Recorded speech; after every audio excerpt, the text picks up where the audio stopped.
intro music right now. Why Kanye West is right. It's probably your old title. You're spoiling the intro music. Okay, I think our voices are live. But there's only one person. Oh yeah.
Don't worry about it.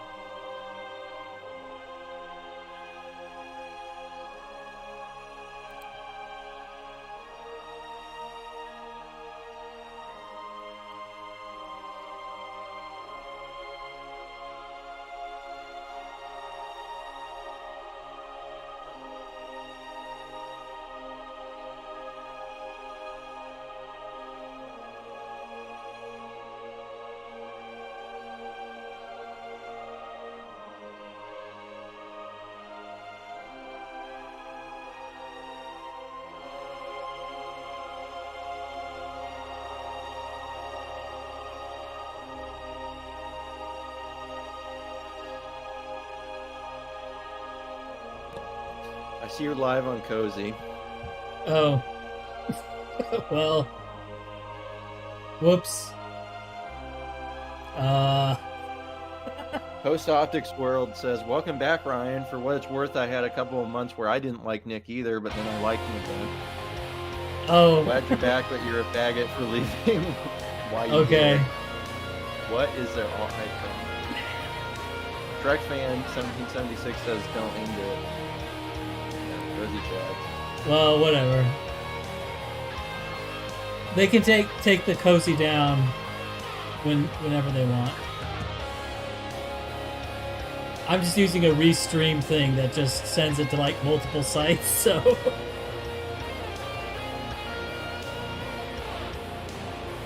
Yeah, let's cack. I wonder if Nick. I feel like Nick's probably the only one who can take down your channel. So maybe one of his interns has a ban button. Well, the thing Nick doesn't give it. Nick doesn't care.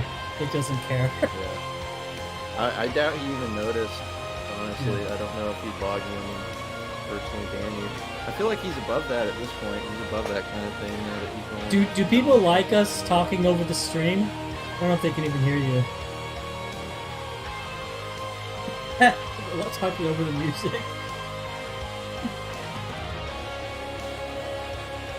The best part's coming up in the song at the very end. So we need to be quiet.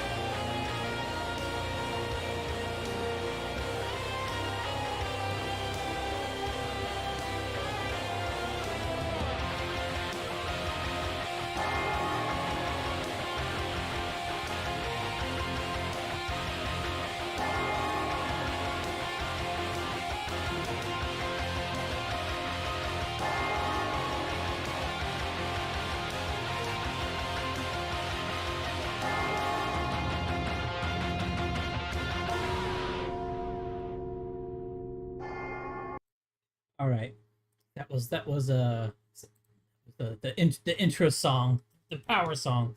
So I don't know. I guess I'm like on 50 different sites streaming all over the place. We got people on YouTube, people on Odyssey. So anyway, so our great friend Joseph Bronsky, who wrote an amazing book on why school sucks why school is bad, why he's against learning. No, but so I guess what I'll do here, let me do this. Does this work right? So this kind of ties into something that I've been talking about for a while, and Bronsky is going a little bit more particular on this stuff. So this is like a whole bunch of studies that I looked at before. I looked at Gillen's works on how basically all policy is decided by basically rich people. Basically, the preferences of rich people are what decide policy in the United States at the very least. And basically, um, what you think doesn't matter. And elections don't matter. Elections don't change policies. So this is something that has been replicated several times. Well, actually, kind of before and since. Actually, since I think Gillen's may have been the first one. But basically, you see this the same sort of thing: income percentile, and do they get what they want using similar methodology that Gillen's 2005 and Gillen's 2014. Gillen's at page 2014 did over here. So and Gillen's 2012. So this is all true. It's true throughout Europe. It's actually a little bit less true in EU countries, because in EU countries, for whatever reason, um, the middle classes seem to have sort of an effect, somewhat of a not completely negative effect on their opinion. So this is a what is this from? What is the name of this? I forget the name of this article, but I like these pictures here. It's basically looking at unskilled workers versus business owners, opinion difference with the business owners. Unskilled workers seem to get a little bit what they want until they really start disagreeing with business owners, but they can actually disagree a little bit and get what they want. And this is from 21 EU countries, I believe. Yeah. So that's sort of what we're talking about now. What Bronsky bro was doing was he was looking into more of the actual people, down to sort of the nitty gritty of who actually decides things in countries, in terms of what goes on the news, things like university board trustees mentioned, and that was very interesting to me. That kind of perked up my ears. But he's talking about sort of a patriciate. And what is the patriciate, Joseph? So the patriciate is the sovereign class. I have a let me pull up my article. I have this more extensive definition. You can link things to me, and I'll show it on the screen for people. Yeah, just that Substack article. Oh, so in this article, I just call it the sovereign class. I think on one of my streams recently, I called it like a coalition, a ruling coalition of natural elites. The theory is still kind of developing, but what I have right now is evidence for the existence of a sovereign class of less than 10,000 people. And they're highly coordinated. So it's less than 10,000 people. They're highly coordinated. They're very rich. They're contained within the 1%, the classic 1%. And the 1% has like more than 30% of the wealth in the country, just 1% of the people. I think they have almost as much wealth as the whole upper middle class. And then the bottom 40% have essentially no wealth. So we have this patriciate, which is contained within the 1%. Again, it's less than 10,000 people. The 1% is by definition like more than 3 million people in this country. But this is less than 10,000 people. So it's like the elite of the economic elite almost. Not all of them are going to be CEOs, board of directors. Not all of them are going to be super involved in economic institutions. In fact, there's like 3 different types of institutions that they're involved in. I talked about this on my most recent stream. If people want to check out my YouTube channel, it's just look up Joseph Bronsky YouTube on Google. Hopefully Ryan puts my channel in the description and you can see it. Yeah. Yeah. all four Yeah, descriptions. also become my pay piggy on Substack and send me money because we're doing research. But no, I'll stop the advertising. Anyway, so there's like three different types of institutions that this coalition of natural elites have to control. And it's economic institutions, ideological institutions, and violence institutions.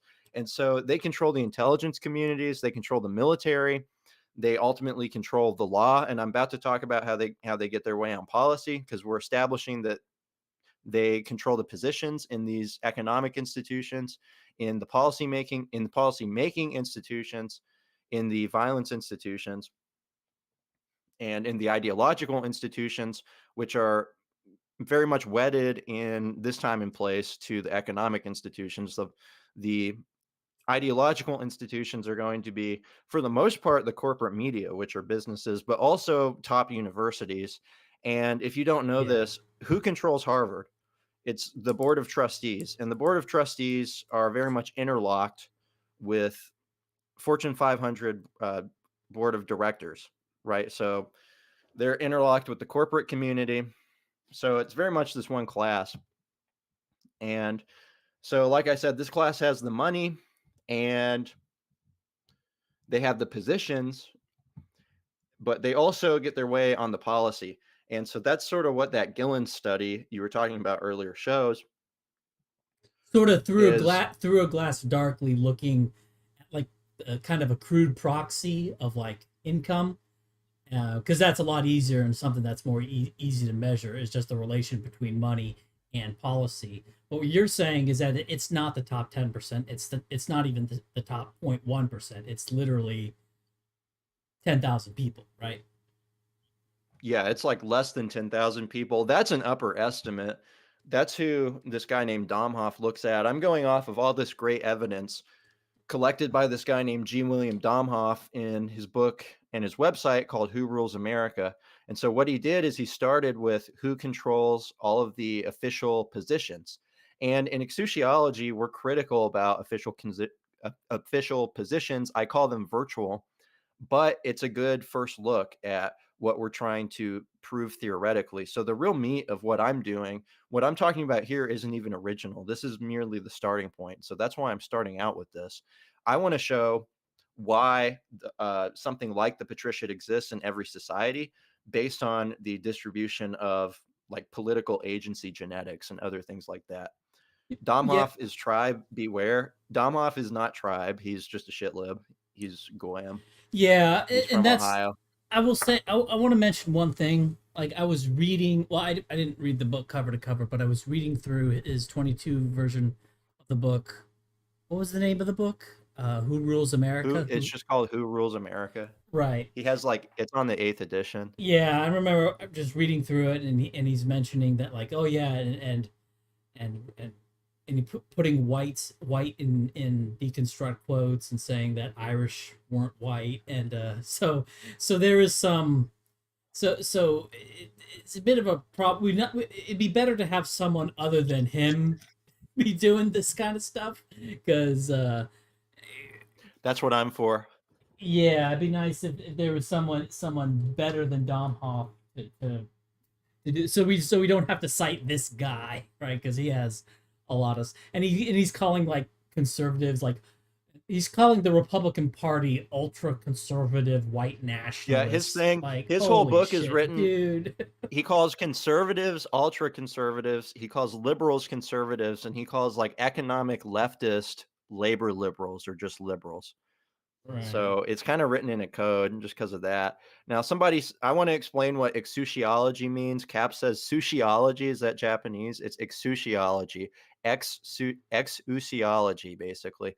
So it's two words. It's exousia, which is Greek for power, and it's logos, like in biology and psychology and sociology, which just means the study of, or it means reason in Greek. So it's just the study of power, basically. That's all it Yeah. means. Yeah. So it's just like it's a new name for a new field because sociology is fake yeah. and not So explicitly about so power. guys, we're ruled by the rich and powerful. Wow, shock. But most people don't understand the degree to which that's the case, and how like absolute that is the case, and how elections like don't matter, you know. And a lot of this, I think a lot of people, including me, like after Trump got elected and now he couldn't do whatever he wanted, he couldn't do anything that he wanted. I think that obviously he could have tried harder. He really could have. But even so, I don't think anybody was prepared for how like everything was going to get stopped. How like the rest of the state just would not listen to the president. And and that kind of that seems to tie into uh, the effective oligarchy, and I think it's caused a lot of people to actually look into how the hell does government actually work, right? When Trump like just can't do anything he wants. Well, I mean, when a shitlib gets in power, you know, you know a lot of shitlibs will be disappointed that Joe Biden, you know, doesn't isn't importing like 100 million Africans a year or something. So they might be like a little bit disappointed here and there, but for them, that can sort of be explained away by sort of like the give and take sausage making of politics. With Trump, it was so severe, and that Trump was not able to do things that were actually popular, right, such as the wall, that that deeper question that it leads a lot of Trump supporters to ask deeper questions on how this system actually works.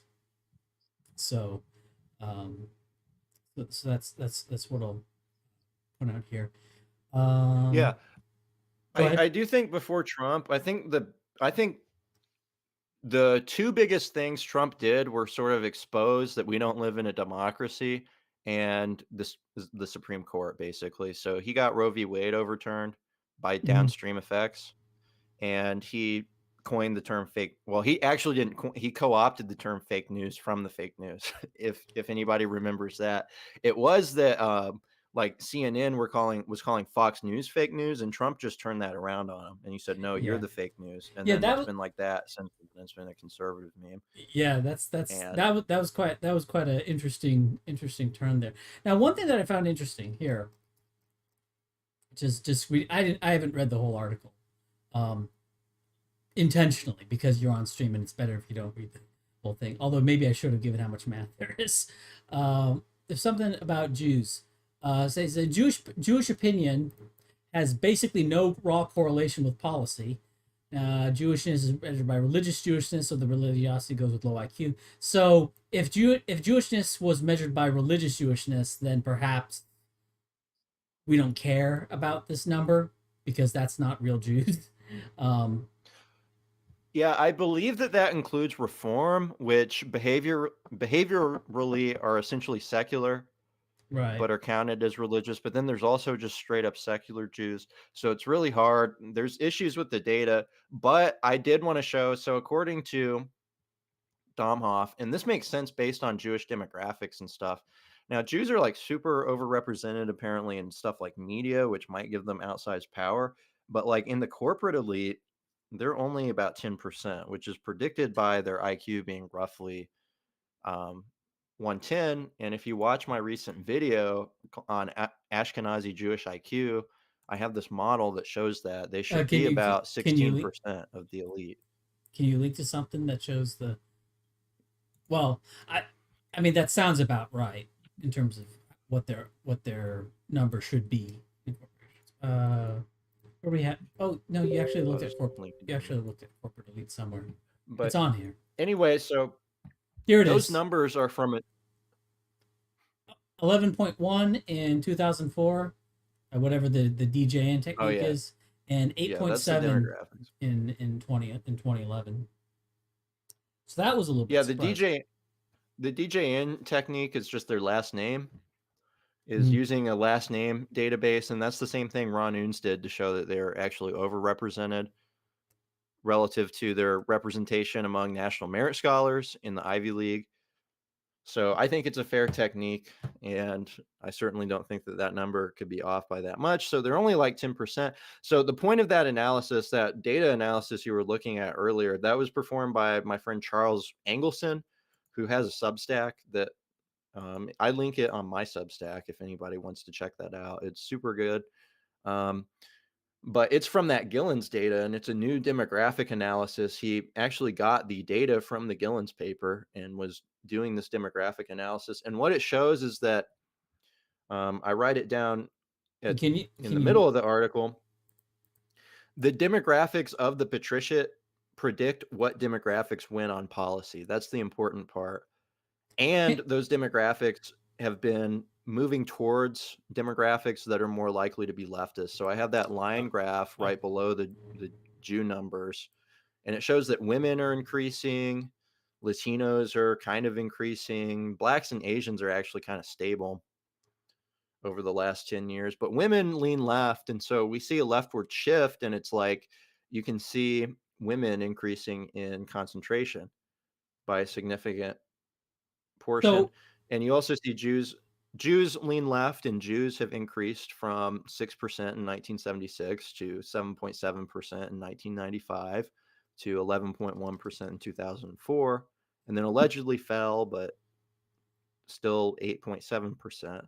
yeah Um, but they're a minority, yeah and white Gentiles seem to get their way more. White Gentile males are 77% of the now let patriciate, and they me seem to get their way the most. So yeah that lines up. so one thing I will how do I put this, it seems that seems like an odd thing to say, um given like basically like just takes for example immigration policy, right? That seems to be an example where white males in the general population among the proles are not getting their way.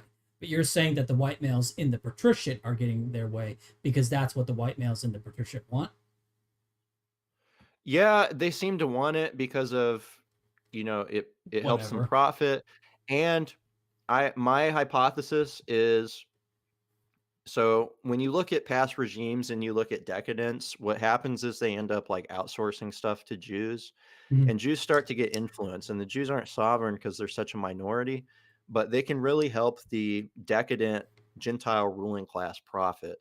And they ask for certain things when that happens, and it accelerates the decadence. And so I'm leaning towards a model where ultimately the responsibility is on this decadent, failed Gentile WASP elite, who are the overwhelming majority of the elite, whose appendages are the overwhelming majority of the population. People uncritically think that we're ruled by a sovereign to like 2% ethnicity, when I just don't think that that numerically makes sense. I think it's obviously a coalition. It's like a bio-Leninist coalition. You could think of Jews, if people are familiar with the concept of bio-Leninism, you could think of Jews as the first bio-Leninist patron ethnicity. So, people say, oh, the obsession with, worshiping black people is about bio-Leninism or whatever, because they're like a patron ethnicity that will be loyal.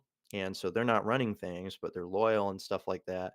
And it's like, I'd say that Jews are the first bio-Leninist patron ethnicity. They can't be sovereign, but they're relatively loyal, and they ask for a few things, and our degenerate, decadent WASP elite just want to profit, and they just want to have sex on Epstein's island and stuff. And, look at Bill Clinton and Donald Trump, two WASP Gentiles hanging out with Jeffrey Epstein. Look at what Epstein procured them. So, and they're So they're totally down. They're totally down for that. They're not being tricked by black magic or anything like that. yeah, yeah. What I would I mean, well, my view of the Epstein's Island is actually, um, the problem is it's all covered up, hush hush. But what my interpretation of that is that Epstein's Island is actually a factory for made men. Like in the mafia, that in order to get into a certain family or whatever, and this is true for like a lot of criminal organizations, is that they'll make you do something really criminal, and then they'll keep like basically dead to rights evidence on you that you did it, so that if you ever turn on them, they can bust you, and that's called turning you into a made man. And I think that Epstein's Island is where you get a bunch of guys, have sex with by through drugs or alcohol, or just having like a 14-year-old girl that looks older or something, and have them engage in what is legally pedophilia. And now they have that over them, and this also ties into this is tinfoil upon tinfoil, is the normalization of pedophilia, right? Could that be sort of a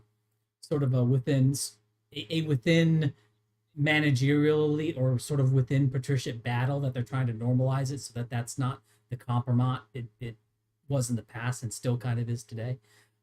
I would say that I actually comment on that in this article. I would say that they're trying to Oh, normalize you do? pedophilia just because they're decadent and they just want an ever increasing amount of degenerate sex things to do. And my take on Epstein is that he probably was just their pimp, which means like there's a natural demand for like teenage girls.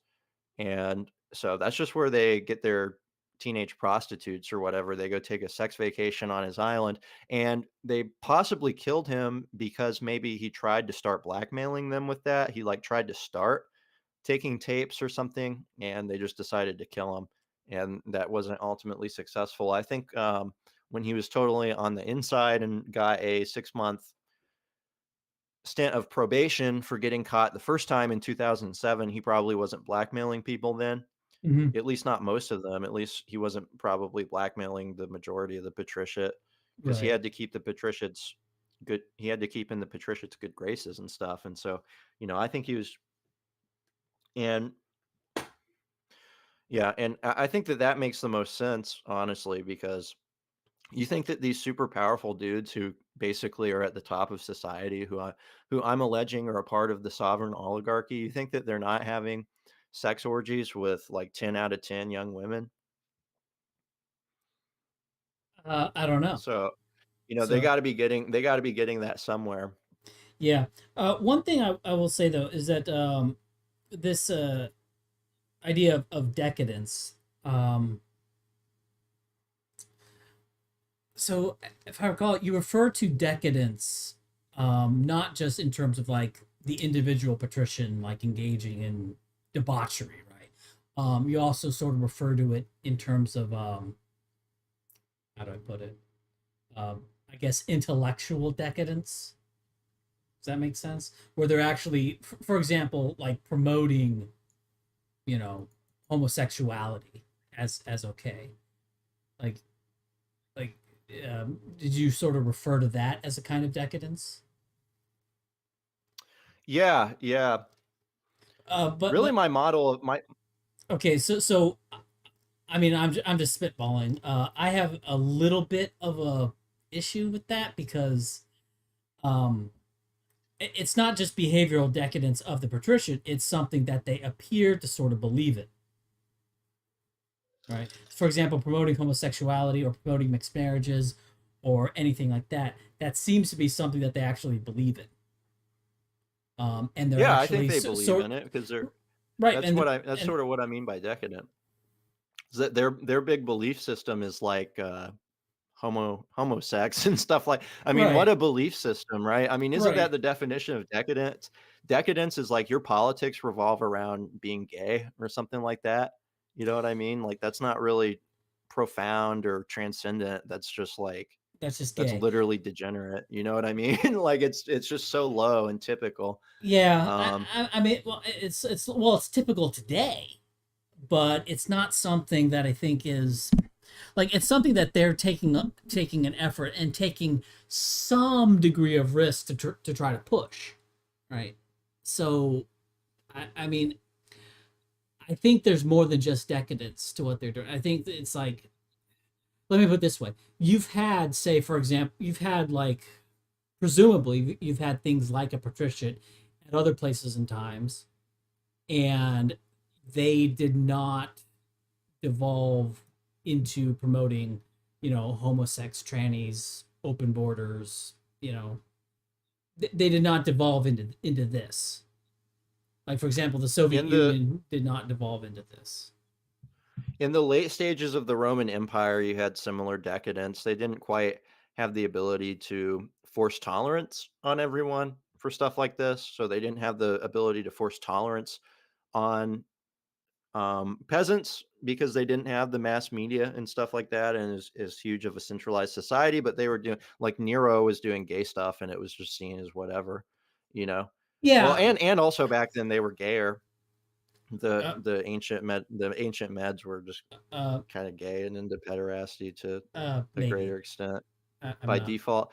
I'm But not and then they sure did have about open that. borders. They had lots of non-Romans getting citizenship and stuff like that. And they had increasing secularization, declining birth rates. Mosca talks about this in The Ruling Class. He talks about the declining birth rates and the increase in the ancient form of abortion, which it was even worse. I think they maybe had some abortion like we do now, but they would literally give birth to the baby and then just dump it or Yeah. like throw it in the trash or something. Yeah. It You're was talking called about, but exposure, and that was yeah, widespread yeah. You're as the talking about empire collapsed. New York City's the partial birth abortion. That's what that's. Well, this is what they would do to, uh, Yeah, 2,000 years ago. This that's was very that's common. full birth abortion, because well that was What's really I so guess the only way they could abortion do it. is historical. Gay is pretty historical. Hmm. Trannies are less historical. I think there might have been a cross-dressing Yeah, emperor, but and people are really pushing that back on would that more because it's so ahistorical, sure, but that you would know? also fit into your decadence idea, because the ancient Romans didn't have the technology to do that. Yeah, I think so. So Basically, I think so that that would fit we're in more there. So centralized, and the patricia is more powerful than ever. So what's different now is they can essentially force tolerance on everyone. In like 200 AD, they couldn't force tolerance. They just kind of had to let the peasants be bigots, and they would just sort of keep to themselves and be gay or whatever, and the peasants would be bigoted peasants.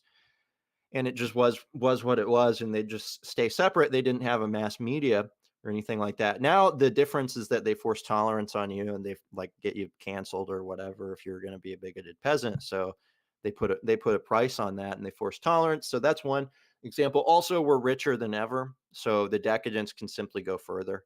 So we should expect things like trans. That is like an example of decadence like we've never seen before, because we're richer than we've ever seen before, which means right. we can afford. So that would Yeah. sort of tie into what the phrase there's a great deal of ruin in a nation, although I think the term should be there's a great deal of ruin in a country. um, and of course the richer the country, the more potential ruin there can be. um, so um, I'd be interested in knowing, and see that's what's more difficult though. Because like in the Roman Empire, you sort of had the late stage of the Roman Empire and late stage decadence of the Roman Empire. Was there all sorts of philosophical, justifications for what the decadent elite of the Roman Empire was doing? And that may be an unanswerable question if like all the records were destroyed, especially if the Um, Christians, for example, would, because I know when Christians took over areas, they burned a lot of pagan literature, and they could have burned some what is in a historical context might be rather important pagan literature that circulated around the upper classes, that gave like some sort of ideological justification for man boy butt sex or whatever. well, there's really no intellectual or ideological substance to the decadence we see today. It's really they just do stuff and cancel you if you're not with it. Yeah, They no, have a no, few no, there's verbalisms that they state, but that's basically food for trolls. That again, before they didn't have mass media, but now they're into forcing tolerance on people. So they've sort of done a crappy job inventing some phrases and stuff to shove down people's throats, but it's more of like an obedience signal and less of anything with any when substance. I It say doesn't really have intellectual, some. justifications, I don't necessarily mean they're any good or that they're not just transparently crap. But no, there's been quite a few publications from researchers saying, "Oh, gender dysphoria is real, and we have to help these people." So, and I think it's more complicated than that, because, um, like, people obviously, based on what you're saying, uh, the decadence thing, uh, let's just say that that's generally true, that for whatever reason, when you have a lot of resources, you tend to get into weird shit. But also, you're also going to want to sort of, people also have a tendency to want to make things true, to make to make their decadence real, to make it true, to make it correct. And having a bunch of studies saying, "Oh yeah, gender dysphoria is real," and coming up, we're seeing sort of the front end of pedophilia is actually not as bad as we thought it was. Blah blah. blah. That Yeah. that They didn't having have that science back justification then, makes it more. Yeah, so they wouldn't have sure, had sure, any scientific justification. What they no, would but have they had have, were like cults, yeah, right? Like weird cults, and what they had were like Dionysian cults and like degenerate cults, and they had several orgy gods or yeah, whatever that were being worshipped and or stuff maybe like that. So they did yeah, kind of have that in their sort of way, which s- was s- weird, like sniff, weird paganism. yeah, like the sniff the what is it, the volcano fumes or the sulfur fumes, and Yeah. you'll see the truth, or drink some ergot and go on a trip, and then we'll tell you the secret mysteries. You know, They had it was pedophilia is good. That's the secret mystery. the the rites of Bacchus or whatever was big, and they would have like town orgies and stuff, and it Yeah. was, yeah. So So I'm kind of I'm kind of torn on that, because the thing is, there have been like civilizations that have existed for a long period of time, and there's always decadence among people who have like a lot of money, and I think you see that even on like not necessarily like in sort of the upper like class into like the political sense, but like you see it in people who have, like, individuals who aren't part of the patriciate at all but just have a lot of money, that they'll get into all sorts of weird sex things as well. That just seems to be something that people generally do when they have a lot of money and they're not constrained, morally or whatever.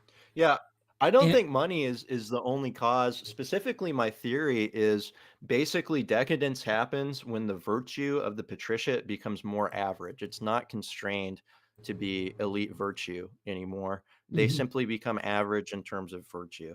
The money, being rich, allows them to afford their decadence, which ultimately the wages of decadence are death. So yeah, being rich allows them to cope with it more, but it's sort of what happens when increasingly average people get to make the rules. They become yeah. decadent, and that's because, all these things are essentially, this is how average people behave when they don't have constraints on When they themselves. win the lottery. Yeah. They just do anything, they get decadent. Because so it's not like, so basically what I'm saying is the idea that the elite are these evil supervillains is flawed. It's more like they're high IQ people with average temperaments. And the issue is literally that they're about as materialist as the average person, which is an extreme materialist that is like excessively depraved. Like Mhm. that's the average person. An excessively depraved, sex obsessed materialist who's a hedonic utility micro optimizer, who's extremely selfish, and yeah, who has very little shame. And you see this, and it's like that's essentially what a liberal is this is an average person that's been freed by this decadent patriciate, and so they're all on board with this Right. degeneracy train, right? That's where the grassroots, and that's like half the population. Yeah. So literally it's like average. So the issue is that the patriciate is becoming too average. That's the problem. It's not World Economic Forum supervillains. It's like the issue is that World Economic Forum guy, he's too average. He's just an average person. He's just this materialist prole, basically, with prole tastes. I mean, it's classic. What is postmodern art? It's the total lack of taste. That's all it is. And elites, well selected elites under who were selected under hard constrained conditions, knew for centuries, if not for millennia, that prole taste was awful, and that they liked, proles were into throwing poop at a wall and calling it art. That is what prole taste is about. Prole don't taste is like I hot don't think dogs with ketchup on it. okay, You know, it's like rubber that's hot true. dogs and ketchup. That's true. Prole I taste, don't think and so it's like, what is postmodern art? It's prole art. You know what I mean? I don't So know, it's like man. I don't know, it's when proles have too man. much money. I don't think Literally, we live what I don't think what pros like poop on a. I don't think pros are into piss Christ. I don't think that's No, they do, because every liberal is like that. Every every shit. Yeah, liberals, you know, and they have a huge voting base, and that's why. So I'm not sure, but I buy that about modern art. Although I think the importance of art has is generally overstated, but whatever. Um, Overstated even as a reflection of things. So, but yeah, what I find kind of interesting is that you point to all of these things from the patrician as just being kind of a degeneracy of the averagization of the patrician. But when you look at, say, like professors and stuff, what I find kind of interesting is that like you'll have like these intellectual professors who aren't who themselves aren't necessarily degenerate at all, like in their personal lives. Like for example, someone like Tim Wise, in his personal life, he's not degenerate, right? He's married, kids, you know. Now, what he does for a living is you know, he deserves some Minecraft for that. But what I find interesting from this idea is that you have this sort of elite connected people, and their values somehow filter in through the universities, which then filter through, you know, institutional media. And also institutional media can behave independently from universities and all that stuff, but universities massively influence what goes into the news, right? And these got and these but these PhDs, like, they seem to really believe it. And as a class, I don't think they're I haven't looked into that, but it does intuitively, it doesn't seem to me that PhDs and professors are, as a class, particularly degenerate. Um, and they seem to believe this stuff, and they're giving, you know, fairly intensive, if not correct, defenses of things like transgenderism, like white privilege. You see? And so there's kind of that disconnect between how you describe the patrician and what seems to be the case for, I guess, the class below them. well, the ultimate amount of degeneracy that any sort of um, selected group should be expected to display would merely be average degeneracy, which is an extreme amount of degeneracy. We've just only seen conditions in history where more virtuous people make the rules, and so constrain the ability of proles to engage in their extreme amount of degeneracy. And we've only really seen, and proles tend to be poor, so they don't have the money to cope with it, and they don't have the sexual opportunities. And for most of human history, you know, the wages of degeneracy were death far more immediately than they are now. Um, Yeah. you know, like for instance, there were, let me see, how many types of what essentially are HIV now were there Oh, back in the day? I know syphilis was like old fashioned HIV, where it would kill you. I'm trying to think of what other STDs would kill you, but there were yeah. plenty of diseases, and People then don't die from weird sex as they used to. yeah, and it's like, okay, for a while they were dying of AIDS. Okay, now it's like cured. They just take a pill for their whole life, and they have a normal life expectancy. So, and syphilis is cured with antibiotics and all these other things. So these people get loaded up with STDs and don't And drop then dead. you get antibiotic resistance, antibiotic resistant everything. So Yeah, eventually Ganon will strike back, and maybe superbug syphilis and HIV will come out and kill all the degenerates, but who knows? Is this so? Also, there are some comments I'm seeing that I wanted to address. oh, Somebody okay, go said a ahead. while ago Somebody said a while ago that Leather Apron Club totally debunked high Totally IQ debunked. Jews. That's not true. So if you watch my video on this, responding to him, Ashkenazi Jewish IQ, responding to Ubersoy and Leather Apron Club, it's on my channel. I go over the genetic evidence, and when you basically just look almost directly at Jewish genes, they have like high IQ genes, basically. So specifically, they have what's called a polygenic score, and Gentiles have by definition a standardized polygenic score of 0. Jews have a polygenic score on educability of 1.4 standard deviations, which is about equivalent. So the standard deviation of IQ is 15, so that's about equivalent to an IQ. I feel like 150. If it correlated with if it correlated with IQ at IQ, 1, it would be an average IQ of 117. It correlates with IQ in between like 0.5 and 0.9. Wait, one. Wait. So wait, four standard. Wait, what did you say? No, it's 1.4 standard, not 4. 1.4. Okay. So like an average IQ of 117, basically. Anyway, and like all the data, all the just IQ test data points to an IQ in between 107 and 112 for Ashkenazis. So Leather Apron Club's video was an absolute disaster. I have no issue with the guy other than his now refusal to respond to these response videos. I don't feel that that's doing his sort of intellectual duty, but when I made the video, I didn't have any issue with the dude. It's just it's sort of a disaster of a video because he got it totally wrong.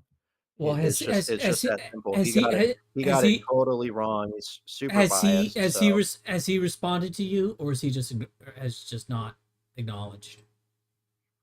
Yeah, he hasn't responded, and he's just content. He's just made like 2 more videos on other random things. One video I like, he made a video on Lex Friedman's podcast, which I'm not Jewish.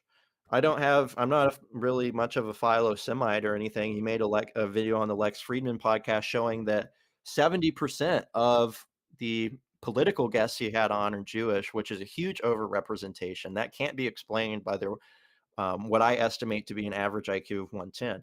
Again, I talk about in my video where I debunk Leather Apron Club's claim that Jews just have an average IQ, that their average IQ is probably about 110, but that only predicts that about 16% of elites will be Jewish. And so when you're finding like 70% are Jewish, they're super overrepresented in a way that IQ can't explain. Yeah. So he's right about that. And that's why I also critiqued Ubersoy, because Ubersoy made a criticism of Leather Apron Club before me and tried to claim that no, it's all IQ, and that's not true. So it's in part their high IQ, and that gives them abilities.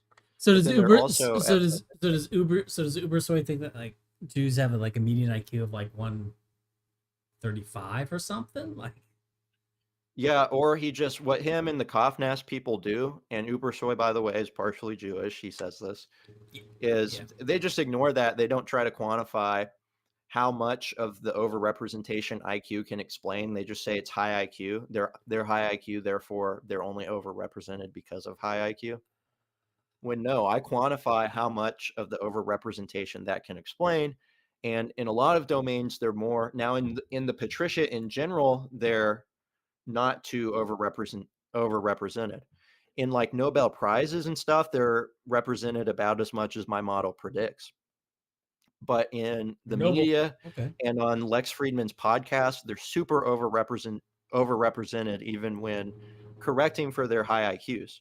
So Ubersoy's correct about their IQs. Leather Apron Club got their IQs disastrously wrong. It was a bad piece of scholarship.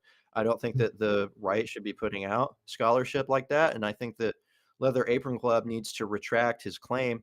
And he said word for word that it's impossible for Jews to have an above average genetic IQ. He said that word for word in his video, and that's directly wrong. And he didn't look at any of the genetic evidence. Yeah. And so he got it clearly wrong, but he's correct that they're overrepresented more than their IQ can explain. And so I think that's explained by an ethnocentric component.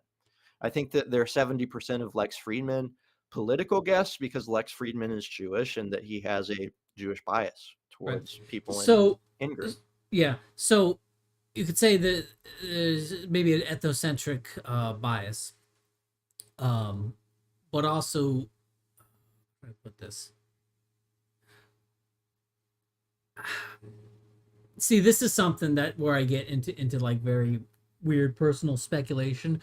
But one thing I've generally noticed about Jews, like interacting with them on a personal level, is that they work very well to ingratiate themselves to you, um, and basically try to understand you and do and they're very they're very good at ingratiating themselves to you, not in like a kiss ass kind of way, but in sort of identifying what you care about and then talking about what you care about.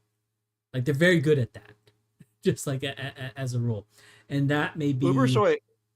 and that may be not Ubersoy. He's not good at that at all. He's the Yeah, he's the Naxalt. But well, that he points may that out in his video though. so He that may says they have a higher big G, so general personality factor. yeah, which is not always good. On like a societal level, it's not necessarily a good thing. But so here I have here showing that that Jewish, and this is among intellectual elites as defined by what's his face, Davidson, some Davidson guy. I read this before when I wrote this. So he's talking about intellectual elites here, and so 1930-31 Jewish 0.9, 76-77 Jewish 10.3, and one thing I kind of talk about, basically sort of what we would call the rise of degeneracy. And look, I view the ending of segregation as a form of it's all part of the same. Like I'm an intersectionalist. I believe in like intersectionalism. And don't worry, guys, I will read the chats, but I'm not going to disrupt sort of the flow to read the chats. So 1954, Brown versus Board of Education. 1965, civil rights and that Open Border Act, something national immigration, something. They opened the borders and said whites, you can't have your own spaces anymore in 1965. Then it varies, and it varies a little bit by field or whatever. But one thing I try to do in my little book a while ago was try to talk about the not in this section, but in another section I talked about the Great Stagnation. And Hanania, or the what's it, how do you pronounce his name? Richard Hanania? I say Hanana? Hanania. Hanania. I call him Hanania. Hanania. What? How are you describe his name? Community safety monitors in here. He was talking about the Great Stagnation, and to him it's like sometime in like the 70s or so. And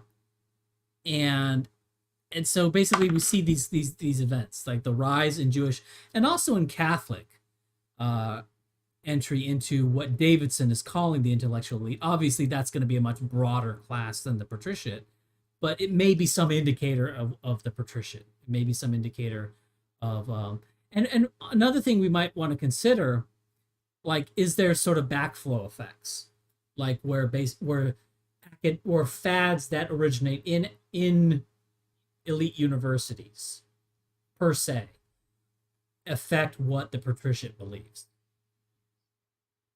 Like, is there sort of a back and like?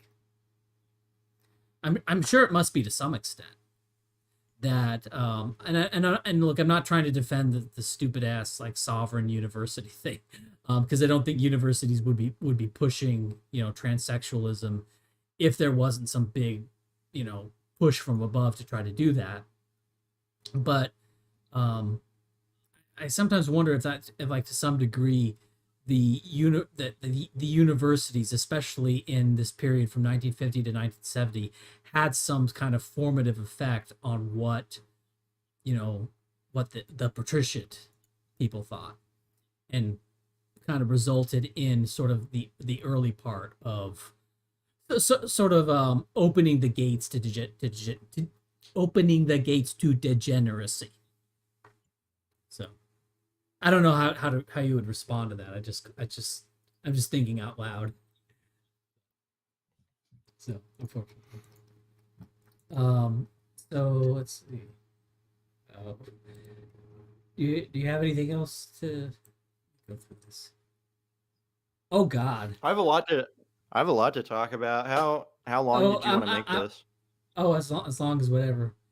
Oh my God, I'm looking at this. What's okay? 97% of OECD citizens got this one wrong. What is this question?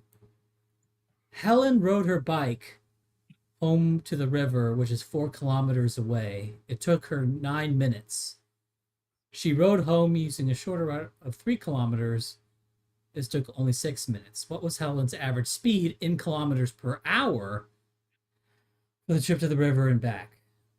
Okay, 97. This doesn't seem like too bad that 97 got this wrong because it's a little bit. So 4 and 9, 3 and 6. What's our average? Oh, well, okay. So this was a jape to split them up. So it's 7 and 15. Average speed trip kilometers per hour. So 7 and 15, 15, 32, 45, 60. So 28. But it's a little bit. I mean, it's a little bit. I don't know. I think maybe you could find a dumber question because I think a lot of people would reading this article might have trouble with that just because it's kind of worded weirdly or yeah, I could see fairly smart people not figuring that out. But, so anyway, so keep going. You have something else you want to talk about? What were we talking about? There's more. We can talk about political agency, or I could round off the stuff on the patriciate. I could go over other stuff in my manuscript. I was looking at Leather Apron Club's current subscriber count. He's ballooned up to 22,000. I was going to pull up his Social Blade. I feel like he was at like 12,000 like 2 days ago. Well, He's the one, really, well and the it what seems like his the gay video, Greeks video. well the videos. Oh, I thought the videos saying Jews were done. It seems like a lot of the recent growth is driven by this gay Greeks video that he released instead of responding or issuing a retraction to his disastrously wrong Jewish IQ video. So, and I think I think I might have to look at the gay Greeks video because I don't really have a dog in that fight, but I don't really trust this guy's work anymore because he's refusing Ooh. to issue any sort of retraction for his disastrously wrong video. He seems to not have any interest in Well, intellectual honesty. I guess you're learning how to grow And how to grow a channel. So you don't you make videos that get views, not intellectual honesty. yeah, Um, yeah, many such cases. I think we need less of those people. Honestly, we don't really need more like honestly attention whores okay, so let me just read than we have. a few of the chats because I say I read all of them. Ryan B for $5. Glad to see you back on Cozy. That was an accident. I actually have like a restream thing that streams to like multiple sites, and I yeah, I messed up. So that was actually although I get yeah, I don't know. I mean, like I'll keep streaming on. I'll keep doing this. Cozy won't have the primacy it had before, but I mean I can just basically restream to Cozy is what I'm doing. But I'm not watching the Cozy chat or anything like that. Um, so okay, $5 from HH. Happy holidays since $5. How can Jews be so high Q if they are just a bunch of inbreds? Is the what's it called, the consanguinity, is the inbreeding index higher for Jews? I don't know if that's or for Ashkenazim. I don't know if that's even. I don't know if they actually are more inbred, but even if they are, like inbreeding, what was it? Like Rushton did some work on inbreeding, and apparently like 1 degree, like having offspring with your cousin only reduces IQ by like half a standard deviation. So if throughout the entire population the inbreeding coefficient is not like 0.125 but like 0.002 or something, even if it's like a little bit higher, the effect on IQ is not going to be very high from, you know, from sort of expected levels of inbreeding from a, well, but anyway, so I don't think that's going to be the case. Oh, and HH sent it again. They're just a bunch of inbreds. HH, you can, I don't know where you are. I don't know if you're on Cozy or on YouTube, but if you post in the Odyssey or YouTube chat that you want $5 refunded, I will refund it because that was a double post. So there you go. Yeah, so one thing I was thinking about, just sort of when reading over your article, Bronsky, is I actually started to think something about like what Richard Spencer said, which is weird because occasionally like Richard Spencer will make like these kind of super true insights, but it's kind of like one thing I was thinking about was when he made a tweet dumping on like the white hobbit kingdoms, like, oh, we just want like a small place for ourselves, sort of a white a little hobbit kingdom, and he's saying there's no way that could work, because countries like Denmark, they exist because larger states and coalitions allow countries like Denmark to exist, right? Denmark exists because NATO wants Denmark to exist for whatever reason or allows them. So, and it's kind of like show me the man, I'll show you the crime. If like the CFR or the elite or the patriciate in general, if they didn't want Denmark to exist, they'd find some reason that Denmark shouldn't exist, right? Countries are sufficiently complicated that you can make up and just lie and come up with a reason to invade a country. Like Saddam, weapons of mass destruction, we saw that. We know how this works, right? Or North Vietnam, Gulf of Tonkin, whatever. They'll make something up, right? To do whatever war that they want. So when Richard Spencer says that, he's correct. But when he says that, I was thinking like, shut up, like don't say that, because it's sort of like you have to operate on, and I think you kind of have to operate on two levels. Like one is, you know, elite facts or patriciate facts, and the other would be sort of common facts.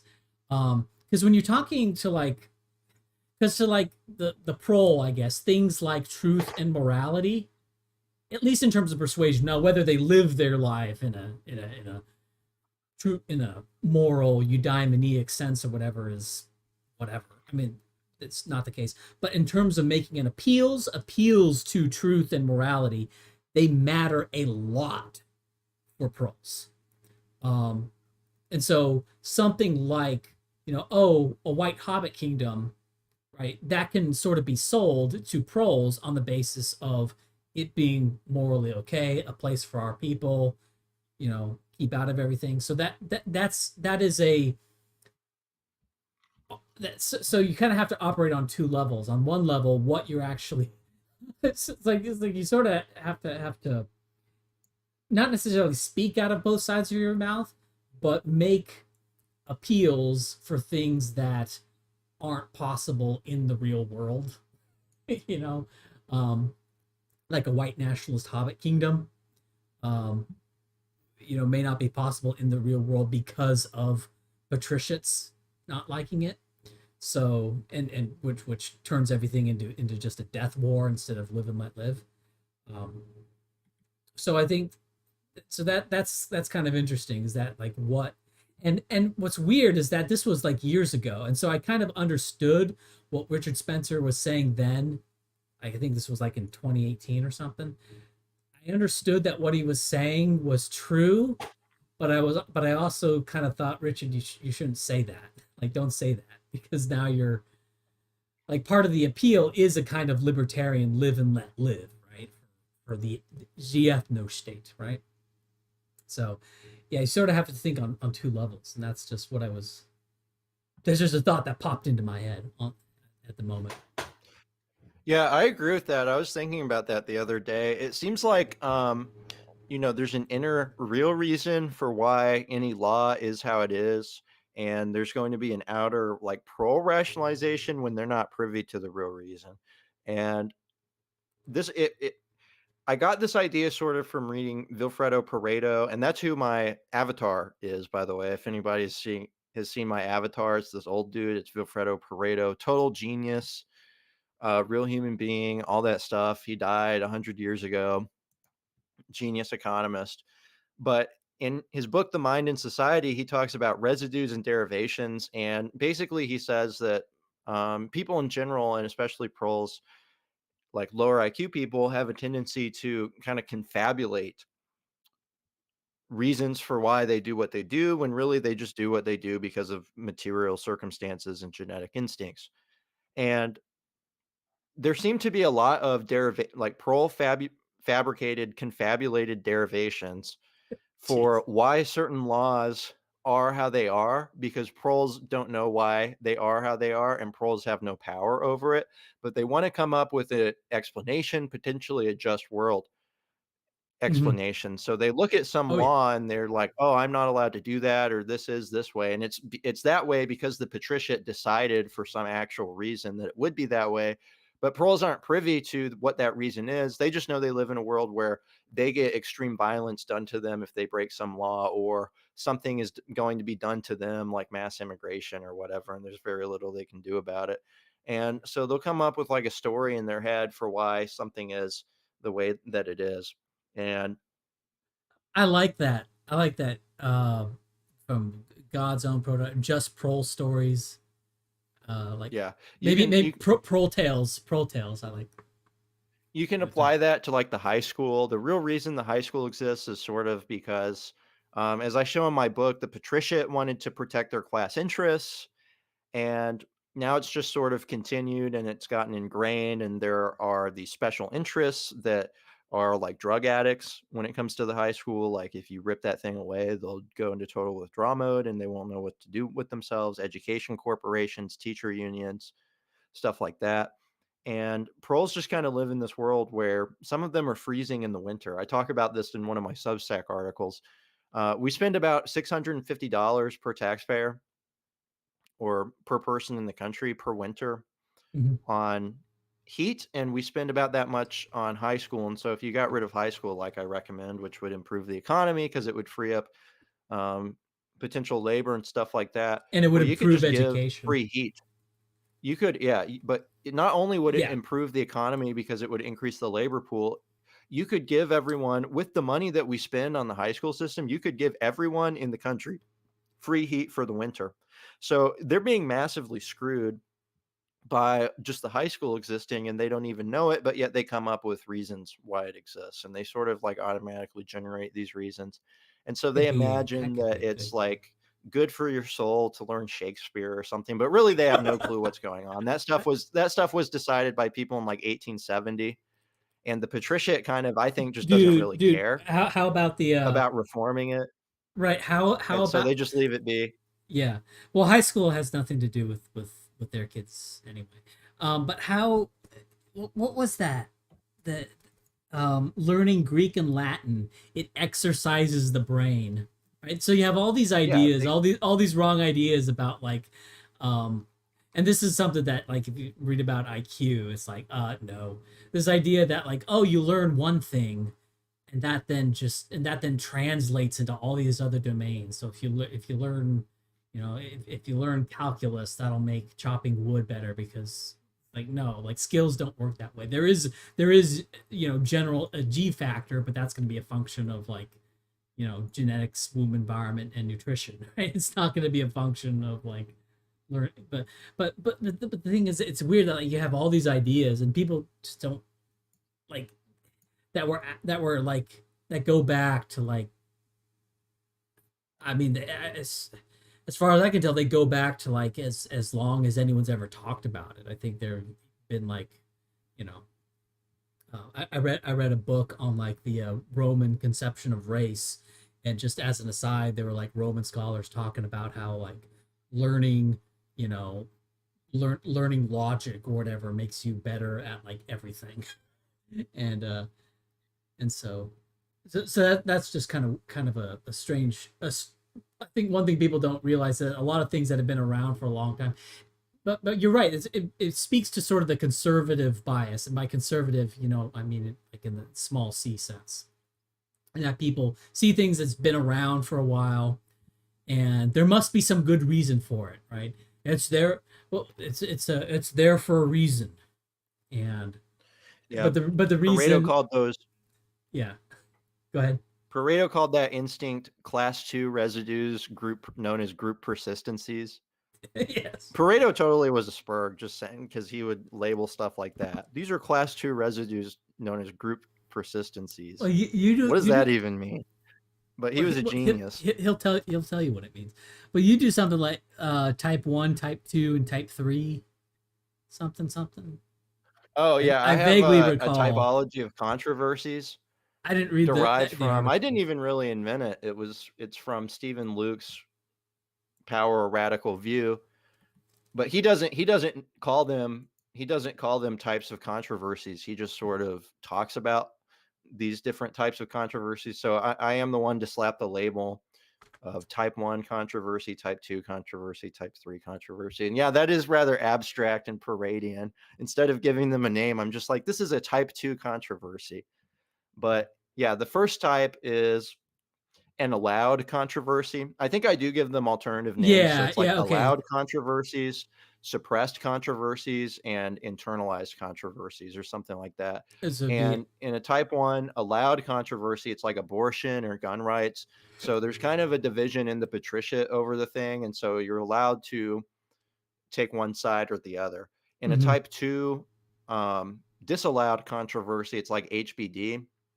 right. And so there's maybe a lot of outer patricians that are against whatever the patriciate wants, but the patriciate is pretty united on their position. And so you get punished if you take the wrong position. And it's like, a public enemy type thing. Like those bad people believe in that thing. And it's like, and so it's a disallowed controversy. It's an acknowledged controversy because there's a lot of people who need to be punished about it, but it's like, man, you get canceled for it, not like being for the Second Amendment or being against abortion.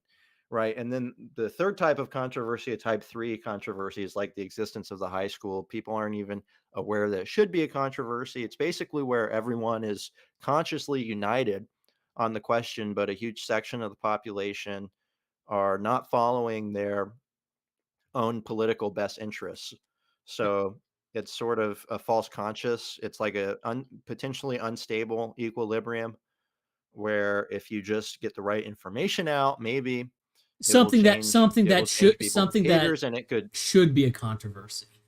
yeah, it could Yeah, shift to a type 1 or a type 2 controversy. So it's not a non-controversy, which is like a stable equilibrium where right. people are all receiving Yeah, their sort of best interests and stuff, and there's nothing that's something sort that's of a, actually good.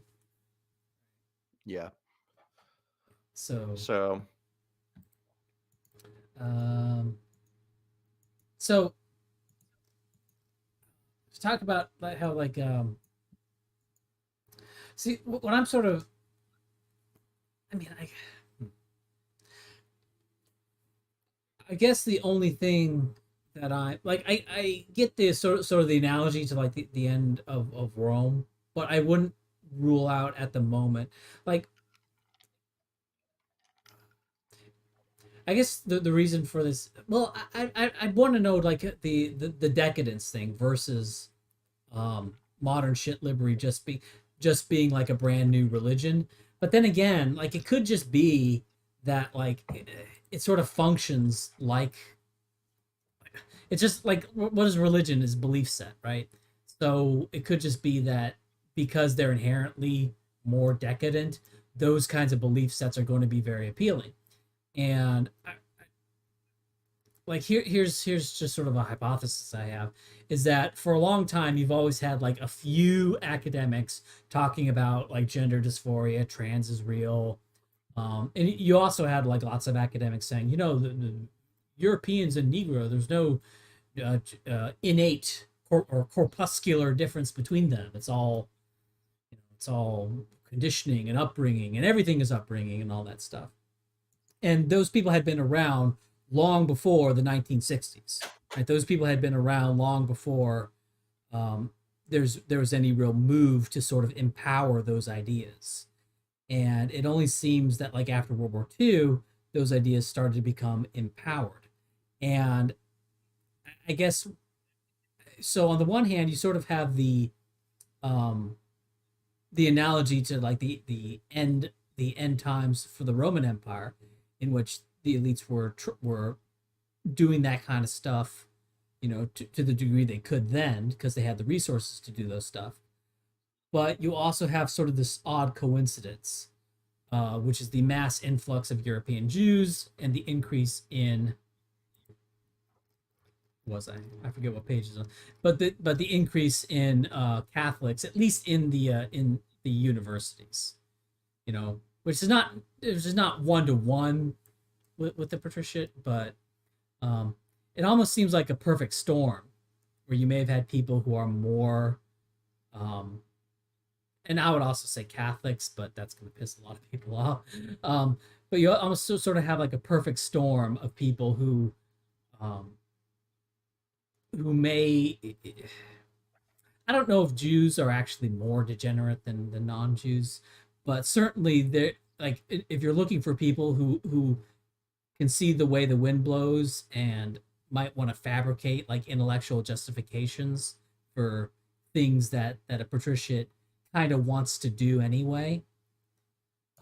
It seems almost like there was sort of a perfect like perfect storm of events that just that weaponized what you're talking about, which would be sort of the averagization of the elites. But anyways, Yeah, those demographic trends that you're showing on screen do mirror those found in the corporate elite, and some professors are in the patriciate, some are not. Just like, yeah, some people yeah, in corporations are in the patriciate, some are not. Although most of the people who actually run and own the top Fortune 500 corporations would be patricians, whereas most professors would not be patricians, but some are. Some are at mm-hmm. least what you could consider outer patricians. But it looks like there's a bigger influx of Jews by 1976. It showed 10%, but it was 6 or 7% in the corporate elite, up from about 3%. Right. Yeah, so I So think that Jews would they had probably more than be doubled yeah, I think that Jews would be in the more corporate elite. would be well, You can still, I would suspect that Jews would be. I mean, if we were better prepared, we would find more recent data on this. But I have a suspicion that Jews are more overrepresented in universities than they are in business. That would just be my guess. Um, just yeah, because, that would make sense, because one of their big advantages is a higher IQ, and that might help more in universities than in business. well, I was thinking Business might be sophistry. more about other I was thinking sophistry, like business. the sophistry. I Because don't well, know if because they're like more sophist or not, honestly. I know that culture critique says that they led a lot of egalitarian crap, and um it seems like a lot of times they needed vital help from Gentiles. Where did Brown versus the Board of Education come from? It came from 11 out of 12 members were Gentiles on the Supreme Court, and they were all more or less appointed by FDR, who was a Gentile. yeah, What you have is what it looks like you have is a part of the older WASP patriciate that was Gentile, that was super shit lib, and they allied with the Jews to bring about what we have now. It's not like they were yeah. tricked; they had agency. So both them and the Jews had agency, Well, and you know, it's always kind of interesting is that like I don't know. Whenever I hear, I always cringe a little bit when conservatives like Breitbart conservatives, um, like mock the idea of intersectionality.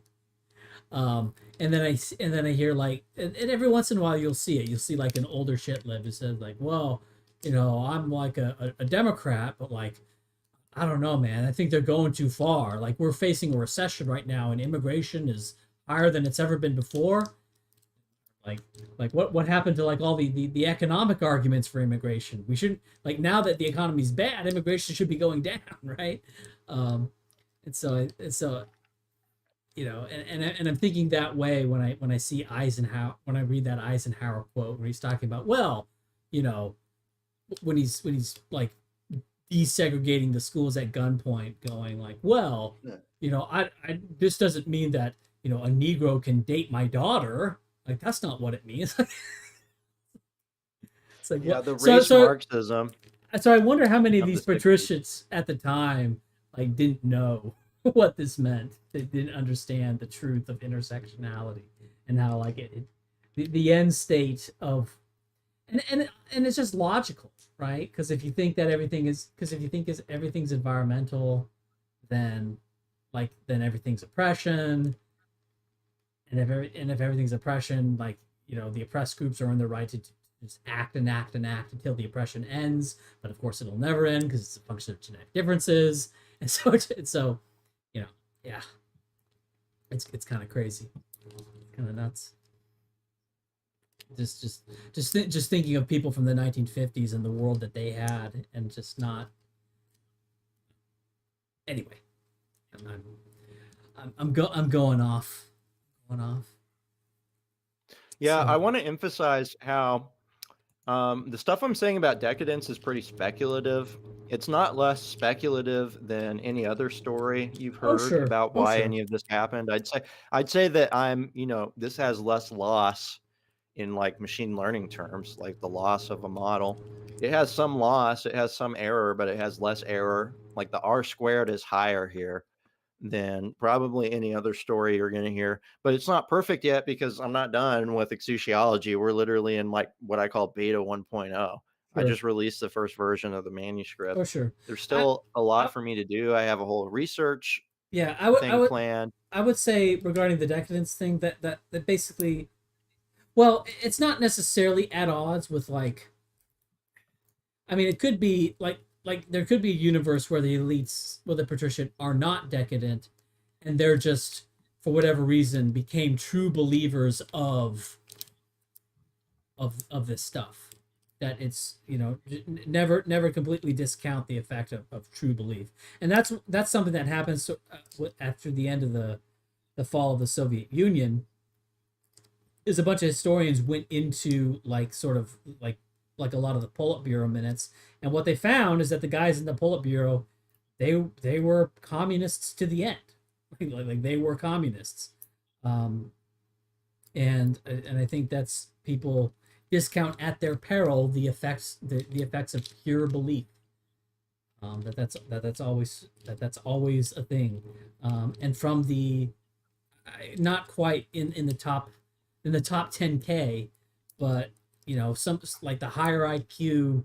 I live in an area where all the shit libs are rich, so maybe I'm clouded in that way. Maybe poor shit libs aren't this way at all, but like all the rich shit libs, they are not degenerate in their daily behavior, but they have very vehement philosophical defenses of said degeneracy. So, and if I and in my mind, as I translate that quote unquote up further into the patriciate, what are they going to be more likely? Are they going to be more similar to a shit lib lawyer and doctor who's, for the most part, not degenerate at all, or are they going to be more similar to, like, the middle class prole shit libs who walk? So I that's and so it seems odd, like it doesn't really pass the that idea doesn't pass the smell test on that count. But it also, so I'm kind of conflicted on this, because what you're saying doesn't pass my personal smell count on that end, but it also lines up pretty well with what we mostly know about the fall of the Roman Empire and probably several other empires besides, that it was the I would degeneracy. So I'm not sure how to square that. look up the Satanism in Hollywood type stuff. I would argue a lot of the degeneracy is just hidden. Mm-hmm. Maybe, and it's probably lower in the upper middle class than it is in the patriciate because the Yeah, upper middle class has less money yeah, I can and believe less that. I can ability believe to that. indulge in those things. So at the point where you're like Jeff Bezos and you can take a quarterly vacation to the Epstein Island and have lots of Okay. sex with prostitutes. Have you heard? I think I want to say it was like Roger Stone running around with like a bull mask on his head on the Epstein Island, just randomly fucking people. And this guy's like Jeez. allegedly a conservative. That's how they live, and that's why that guy is. That's why conservatives are degenerates too. That's why they're Yeah. liberals from 10 years ago that don't want to Okay. talk about sexual morality because they're taking their quarterly vacation to the Okay. Epstein Island to have Yeah. prostitutes. All right. Upper middle class people can't really afford that. I need to read some chats. Sorry. Okay, so $3. Okay, well actually hold on a second. $10 from Real White Power Ranger. Hey, Happy New Year. Happy New Year to you. Thank you very much for the $10, Real White Power Ranger. Richard Percival, $3. Wait. Did you redo this? Okay. Richard Percival, $3. Personally, I'm glad you're still on Cozy. Your stream about Jewish census date pre and post World War II red pilled me a lot. Yeah, and I was red pilled a lot when I read. I'm having source amnesia from who was sort of the foundation of what I did on that. But yeah, that was a very red pilling thing. Just how many Jews were in the Soviet Union, in 1943 that Hitler never had access to. But yeah, thank you very much for the $3. Another $3 from Rudy Rudiger. Was Leather Apron wrong that the Jewish IQ studies leave something to be desired? I think that's more of a question aimed at you, Bronsky. I would say, and the people that I talk with, like I'm trying to get involved in the HBD sphere and publish papers. So I talk to a lot of HBD research people that put papers out, and kind of the consensus. And if there's any consensus to trust, it's the consensus among these people. And my personal view, without really being affected by their consensus, is that the average Jewish IQ is somewhere in between 107 and 112, and that we don't know exactly where it is in that range. So yeah, the research is kind of that's kind of bad. Like we know what the black IQ is. We know it's about 85. We don't like when there's a 5-point range for the Ashkenazi IQ, and that's probably just because they're such a small minority. We don't have a lot of good data on that to pin that down. We don't have enough sampling, but Yeah, and there's also we have what's basically a confidence interval of like yeah. 107 to 112. Yeah, So I just estimated 110, which seems fair. You might have another issue in that, like, if you do like IQ studies, is it like what's a Jew, that sort of thing. But I'm not sure how much that plays into effect here. That poisons a lot of data. People want to like not look like a Nuremberg Laws national socialist and just like let a Jew be a racial Jew. And they're like, we ask them their religion, and it's like, really? Yeah. Their religion, like secular Jews are Jews. Come on. Like, and the religious ones might be dumber. So how dare we kind of need yeah. Like how dare you say how dare you identify Jews the way they identify themselves? Yeah, libs are literally like that. They'll be like, no, some secular Jews, they think of themselves as Jews, but then they'll be like, oh, I'm not Jewish, I'm atheist. But then it's like, if you press, it's like, what's your race? Yeah. Well, I'm right. I'm white. Well, are you a Gentile? Well, and it's like they don't want to say, but it's like they think of themselves as a Jew, but yet they'll tell you, oh, it's a religion, and I don't follow the religion. Okay. From Not a Replicant. Jews don't actually have higher IQs. Leather Apron Club on YouTube did a debunking of that myth, and he linked to that video. And since he paid $3 for that, I'm going to link to that video here. Sorry, Bronsky. Why don't you give me if you can give me the link to your response, I'll post that as well so people can click on that in the YouTube chat. I'm looking. So I know you did a bit of a takedown. I'm sending it to you on Telegram right now. Yeah. Yeah, this is the problem. I don't want to come out against. He sent $3, so I'm posting it. So go ahead. I don't want to come out against Leather Apron Club too hard, but this is kind of making it worse for me. This is like the 4th time that's happened on this stream. And it's because his video has 91,000 views and my video has about 2,000 views now. That's an issue because it's literally, not to sound like a lib, but it's the spread of misinformation, and it's the spread of dumb misinformation among, what I conceive to Right. be my in group. And it can And this is a bad thing. So this and guy's, yeah, it can come back to bite you later if like some shit lib figures it out, right? Figures out why yeah, that's wrong. So like it's not, oh, it's misinformation, but it benefits us. But like, if some shit lib does a little bit of homework and hits back and finds that that's wrong, it can be kind of convincingly shown to be wrong, it can be bad for you to spread sort of stuff. So even if you're not yeah, interested in truth qua truth, you should be concerned on those grounds. So anyway, yeah. like Oscar A says leather apron is great. Again, I like his policies, but I mean, like the scholarly rigor here is just he'd be better off being a word cell. The dude should transition to a word cell or something. I think this is why a lot of word cell, because like when you're just saying vague verbal statements, it's like you can kind of just be a politician and it doesn't matter that much. Although it sort of gets into a bad territory when they start shilling Yarvin, because Yarvin has specific claims that are wrong and Oh, unfounded. okay. So it's misinformation. All right, all right, so I'm gonna keep going here. HH, happy holidays, sends $10. How is your love life? Need to start breeding, Ryan.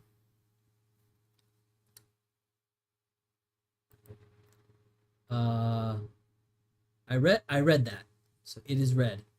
Okay. Okay, $15 from Jan.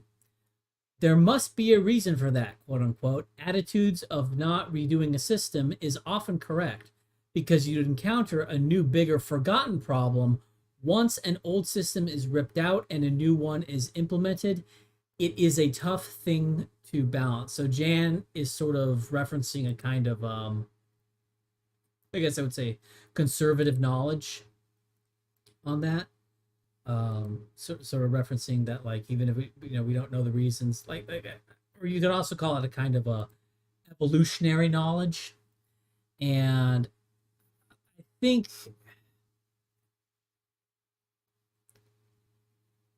you have to I think timing matters a lot. Like if there was I guess it's just sort of an empirical thing. Like certainly something like marriage might not be something you want to touch. But if you have something that came out, if you can tell, like for example, I guess like a peer review or the journal system, like a lot of people, that would be a good example of this, of something that's been around for a while, and is something that I think a lot of people, not just academics, but people in general, think that you can't do without. Because if you don't have peer review, then papers are just going to be published left and right all over the place, and nobody's going to be able to tell what's a good paper, what's a bad paper, because it doesn't go through the peer review thing. So I think that you can't. I guess it's unfortunate is that you actually have to show. Yeah, you have to show that certain things are unnecessary. Like you actually have to do the homework. You actually have to, for example, show that quote unquote peer review doesn't actually find errors, including like very basic implanted errors. And you also have to, but I think also stating that like, stating the problem of like, what was it that Bronsky called it? That things exist for a reason. That just stating that and just pointing out that that's kind of fallacious reasoning also helps once you then go into what you have to do, which is the actual deconstruction, showing that a thing actually is unnecessary. And one way to do that with peer review, or really the journal system, is to just show that it doesn't actually find the errors that people think it finds. It doesn't actually screen out, objectively bad papers. And by objectively, I mean with intentionally inserted errors by the author. This was found in the British Medical Journal sting, and I think there were other stings as well that that you just have to actually show it as well. So I think that's a good point. Bronsky, do you have anything you want to say to that? No, I did want to give a shout out. I got a new pay piggy, so Don't if we're say gonna do that. super Don't chats, don't big don't. big shout out. I appreciate it, John Doe on Substack. That's the only way to give me money right now is Substack. He subscribed for monthly, so Don't I don't. appreciate it. That will all go to research. I would recommend you don't call people who are supporting you. It's a joke. It's a joke. Okay. Okay, but I haven't. It's in the email. It's in the email that I send to paid subscribers, and I haven't had anybody cancel yet because they got that email. okay. So Just I'm just I'm sticking just with saying. it. Okay. It's So ironic. all right. Prague culture, $5. Hey dog, cool to see you back. I guess I sort of go back to a time in like 2000, in like 2007 to 2010, when making any money on the internet was like new and not necessarily accepted. So maybe you know, whatever. I don't think, whatever. You do you. Um, Big Dumb Polak sends $5. Yarvin is wrong. What about? I like him and have been getting half of my bad ideas from him. Yarvin is wrong. What about? Okay, well, I'll just say my position. I don't like my position hasn't been that Yarvin is wrong. I think Bronsky has actual like wrong conclusion, like that Yarvin reaches wrong conclusions. But my problem with Yarvin, I guess, may have been a bit more petty, in that he says, "Hey, guess what? I have this amazing new idea. Want to hear this amazing new idea? The universities control like what everyone thinks through by populating all these institutions and populating especially news media, and that they basically control everything." So the dynamics of the university end up becoming the dynamics of belief society wide. That's like amazing idea. That's something that, I mean, you pointed out that Hayek talked about that, but the thing is, I don't think even Hayek, like it did, like my guess is like every swinging dick had that thought originally. Like half of all people thought that. That's such a basic thing to think, and that's kind of why I dislike Yarvin, because he just sort of says that, doesn't do, writes a bunch of prose for years on a blog spot or whatever. Doesn't do any of like the real not fun, although for some people it's fun. For Bronsky, maybe it's fun. The not for But for most people, not fun like work to like quantify and evidence, influence of university, and also like so that's just kind of why I don't like Yarvin. He's getting credit for just saying the thing for 3 years without really having any evidence that could withstand any real critique. And like, oh, are you inspired by Moldbug? No, nobody like nobody who like has nobody who does anything is inspired by Moldbug. The people inspired by Moldbug are the people who don't create, who don't operationalize or quantify anything. So that's my problem with Moldbug. But I think Bronsky has more. You actually have a. So I can lay out my position on Moldbug pretty concisely. I break down his work into two main hypotheses: the ultra Calvinist hypothesis, Oh which God, I is forgot about that. Oh God. roughly speaking, that so-called progressivism, quote unquote, evolved from quote unquote Protestantism or Calvinism specifically, or Puritanism. See, and that's like the non-data thing, because if you look at this and, oh, when did shit liberty rise? Oh, when Catholics and Jews became more predominant within, and that's not like a huge that you know showing that Catholics and Jews are now more overrepresented in the quote unquote intellectual elite. That's not like, doesn't necessarily tie back to this patrician thing, which Yarvin himself doesn't even talk about. Um, but like there's something there, right? There's something there. Oh, look, all this shit liberty came about once you start, it coincidentally, maybe it's not causal, but it's coincidental with the rise of Catholics and Jews. And back when Protestants, were more super dominant, you didn't have this level of shit liberty. So it seems kind of weird. But anyway, go ahead. And that's sorry to derail you, Bronski. Sorry. So, Yeah, I mean, the first thing that I notice about the claim that progressivism evolved from Protestantism is that it's not even coherent. I don't like I'm going to break this down and make it verifiable, but as that stands, it's like, what does that even mean? How does an idea evolve from another idea? That doesn't it doesn't make any sense. Especially, how do you like drop everything that Christianity is about and then say that whatever the new thing is evolved from Christianity? It's like you can't just drop Jesus and then be like, this evolved from Christianity when it has nothing to do, when it's just a rejection of Christianity.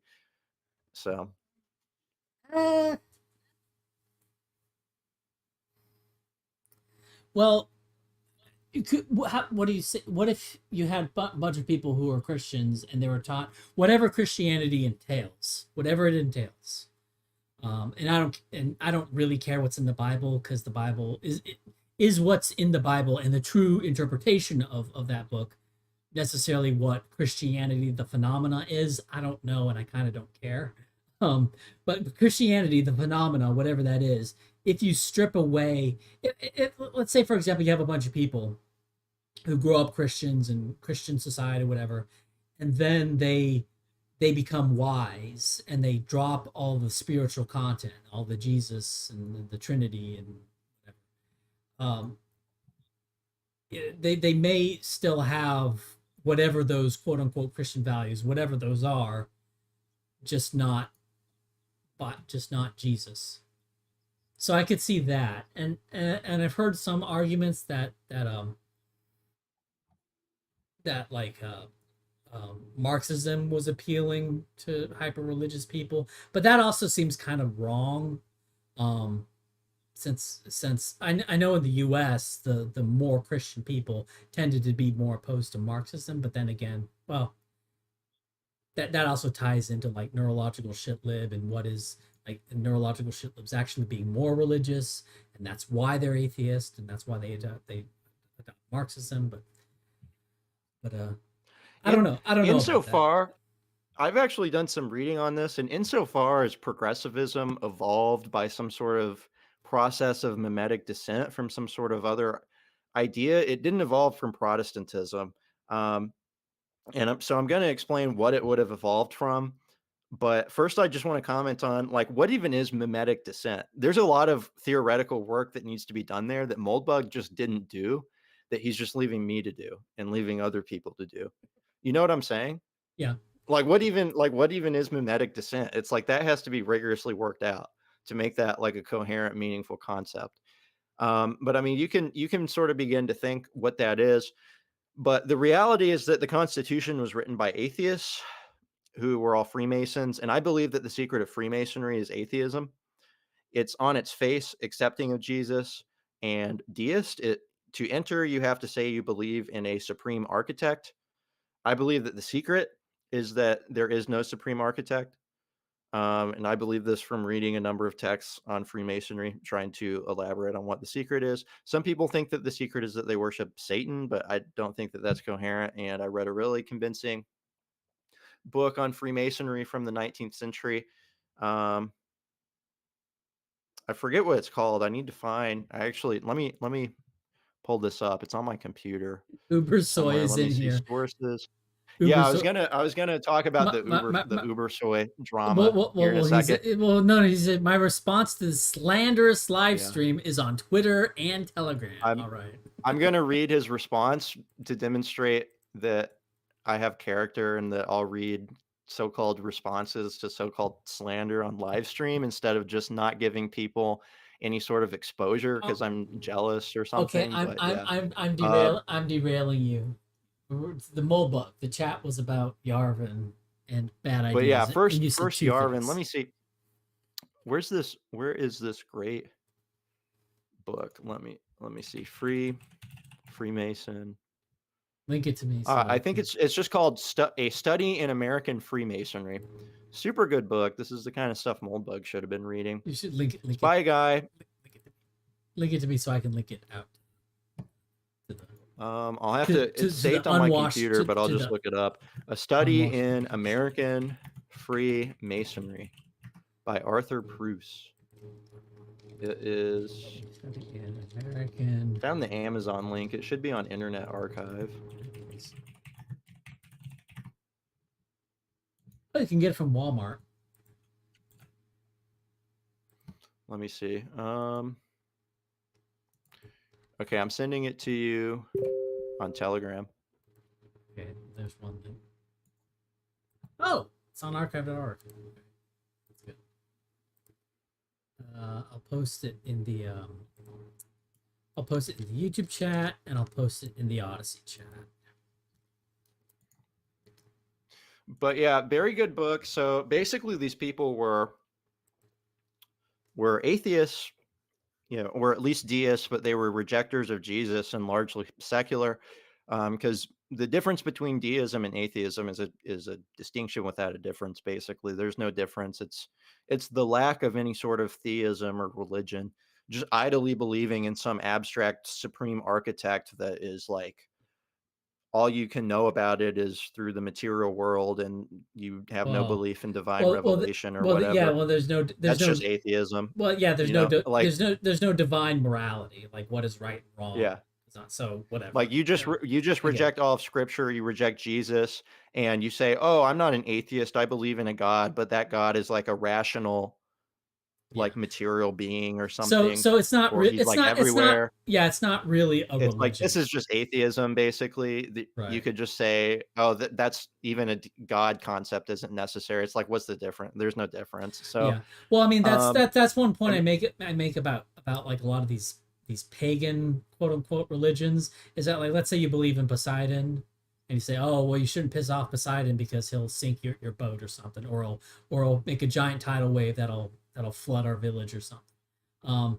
And even that I wouldn't really call a religion. I would call that sort of a belief in like a powerful ghost, right? So basically, belief in Poseidon's not a religion, but like Randian objectivism is a religion.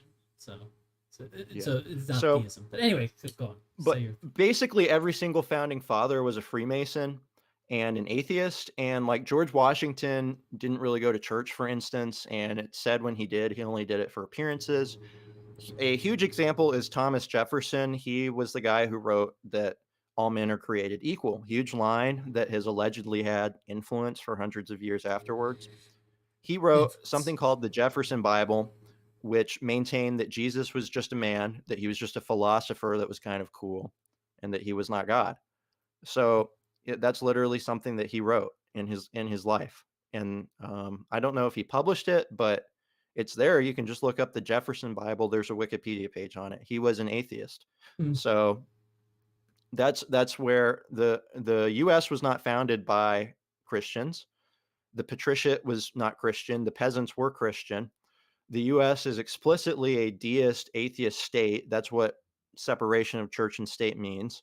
It means they're going to let the peasants be Christian, but the ruling class is going to be atheist.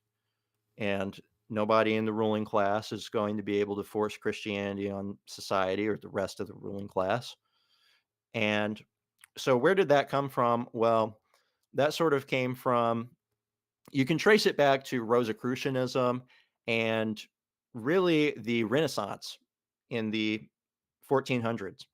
And the Renaissance was this digging up of pagan literature. So ancient pre-Christian literature like Aristotle and Plato, and also also ancient literature like Neoplatonism, Plotinus, weird Mithras, mysticism. So some of it was around after Christ's life, but it was like in late antiquity, so like 200 AD. Some of it was before. There was a lot of Pythagoras. There's this figure named Hermes Trismegistus, who Hermes is also known as Mercury. He was a Roman god of like knowledge and mystery and stuff like that. And let me see, I'm looking him up. But just n equals 1. Messenger of gods. I got a message here. From Sebastian Jensen. Just n equals 1, but my grandfather was a Freemason. He attended the Mormon church, but stopped attending after his children left the home. Eccentric, calm personality. Well, okay. Yeah, was he high level? I'm convinced that the I'm, secret I'm, is atheism, so he would probably. that's kind of a lame secret at this point. Well, It's it's a probably lame club at this point. The it's patricians aren't Freemasons anymore. It's a pro club. back It's back back in degenerated. back in the So, day. Back in the day, it might have been a big deal, but but okay. it was a compelling secret when all the peasants were But yeah, serious but yeah, Christians and stuff. I'm So, actually excited about like your coming takedown on Yarf. I don't know. but yeah, There's not a whole lot of people who dislike. It's a very narrow group of people that dislike Yarvin because of his work. It's a very I don't know. It's really yeah, small the it's number like of my take people. on Leather Apron Club. I It's a mean, it's bit like I like leather. Well, Yarvin's not as based as Leather Apron Club, so sure, he's a Michelin and all this. But I mean, it would be fine. But his work is like, sure. man, it's a It's an epistemic disaster. Yeah, and But I think anyway, another and I, book rec. and I think your response to Leather Apron Club also has a very narrow uh viewership potential because it's like um it's basically like people who accept HBD but because like Leather Apron Club is basically saying, hey, all you people that don't like Jews, well, guess what? They're not very smart. So like, what's the market for? Well, HBD is true. Jews are pretty smart, but they're still overrepresented in things, and their net effect is still bad. But see, it's like it's a very narrow appeal to that kind of thing. And I think the same thing Yeah, on I the mean, with Yarvin is I'm not. like Yarvin's like largely correct about like university bad, but I don't like him because of like it's very narrow sort of. But I'm really interested in it. But I'm just saying it's Yarvin's kind of like weird. largely correct if you're like extremely myopic and take off your glasses and then maybe also look at it with a healthy dose of macular degeneration. Like it has to be a very blurry picture before he's like largely correct, but that's how a lot of people are is they see things in very low fidelity. And I try to see things in 4K intellectually speaking, so I just can't take Oh, it. But yeah, 4K. that's how people that's how people defend him is it's like, shut up. He's based. He woke me up to the fake news before Trump said fake news. And it's like, That's what really, four you needed this guy to tell you 4K. that it's all fake. I wouldn't know because That's what the kiddies are saying. They're saying cotton 4K. That's what the all you young real. Yeah. Zoomers are saying nowadays. Yeah, Oh, you're not getting the Zoomer stuff, Ryan. When I that's said right. pay piggies earlier, that's just Zoomer humor. So Well, I've heard pay piggies before, but well, let me put it. But like people say, oh Ryan, you're like disconnected from like the meme culture because you're a millennial, you're not a Zoomer. But like that is not true at all. Like I was disconnected. I haven't been disconnected from people that I'm right next to back when I was current. So no, this is not a Ryan being 32. This is just me. This is ops normal. Um.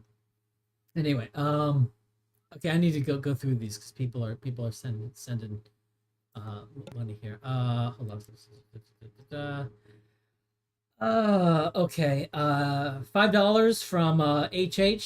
Happy holidays. Another chat that I'm just gonna read. Ryan, I'm super serious. You need to start having sex now. It is read. Okay. $5 from HH. By the way, why aren't we talking about Masons? They are the worst of the Gentiles. See, I'm going through the backlog now. That's not a really relevant comment now because Bronsky talked about it. Big dumb Pollock. Oh, I already read that. Anglo Acadian for $10. Hey, all type. Happy New Year. Missed you, bud. Will you please grow a sack and fight book club and join Hamilton gang?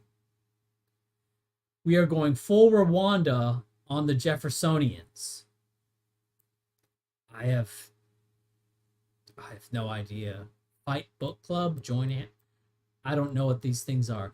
You know, I probably had some spat with like book club or something at some point, and I literally don't even remember.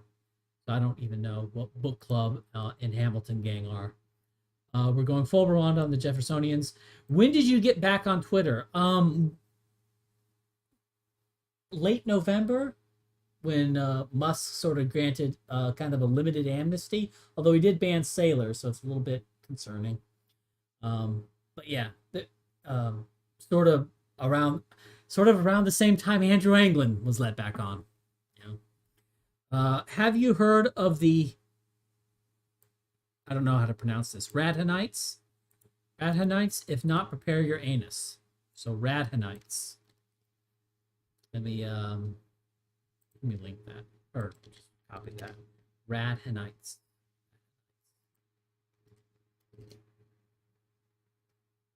I linked that on YouTube and Odyssey.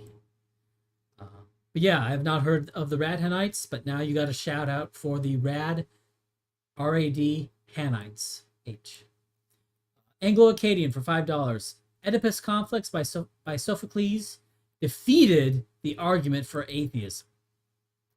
I also have a copy of Jefferson's Bible, similar to Ryan Dawson.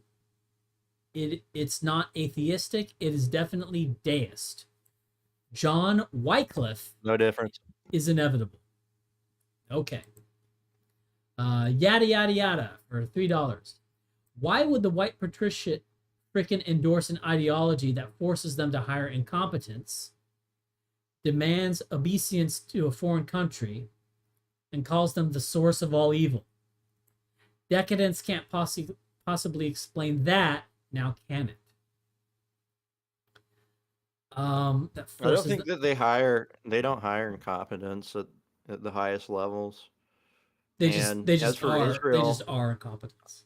I think Israel's just a compromise, honestly. It's like, how much money do they really get in the grand scheme of things compared to all the other countries that get money? They get a lot of money, but that's like, part of what they're paying the Jews to do certain services for them. You know what I mean? That's how I see it, as the Jews as a patron class. Jews as mercenaries. Yeah, mercenaries.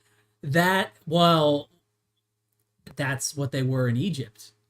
I mean, that's apparently like there's like evidence that the Hebrews in Egypt, they weren't slaves, they were mercenaries, which is why they were able to leave, right? Because they said, "Hey, we went out," and the Pharaoh said, well, "Okay," because these were not like defenseless slaves; these were like basically, soldiers for hire.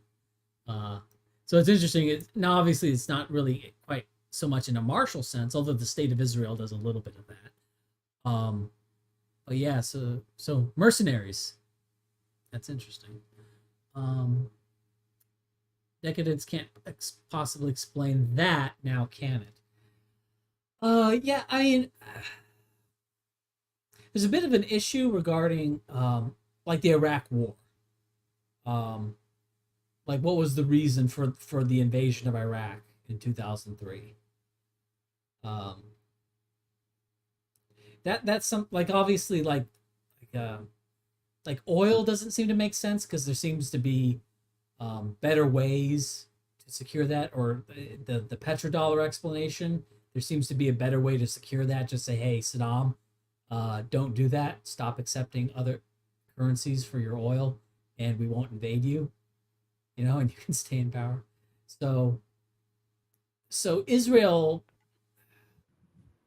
I don't know. I think the U.S. gives more about that. I think the U.S. gives more to Afghanistan than to Israel. If you just look on this website that I just linked, it says they give Afghanistan $3.9 billion, and Israel gets $3.3 billion. So we give money to Israel, but it's like, this just looks like payment to I think a mercenary class.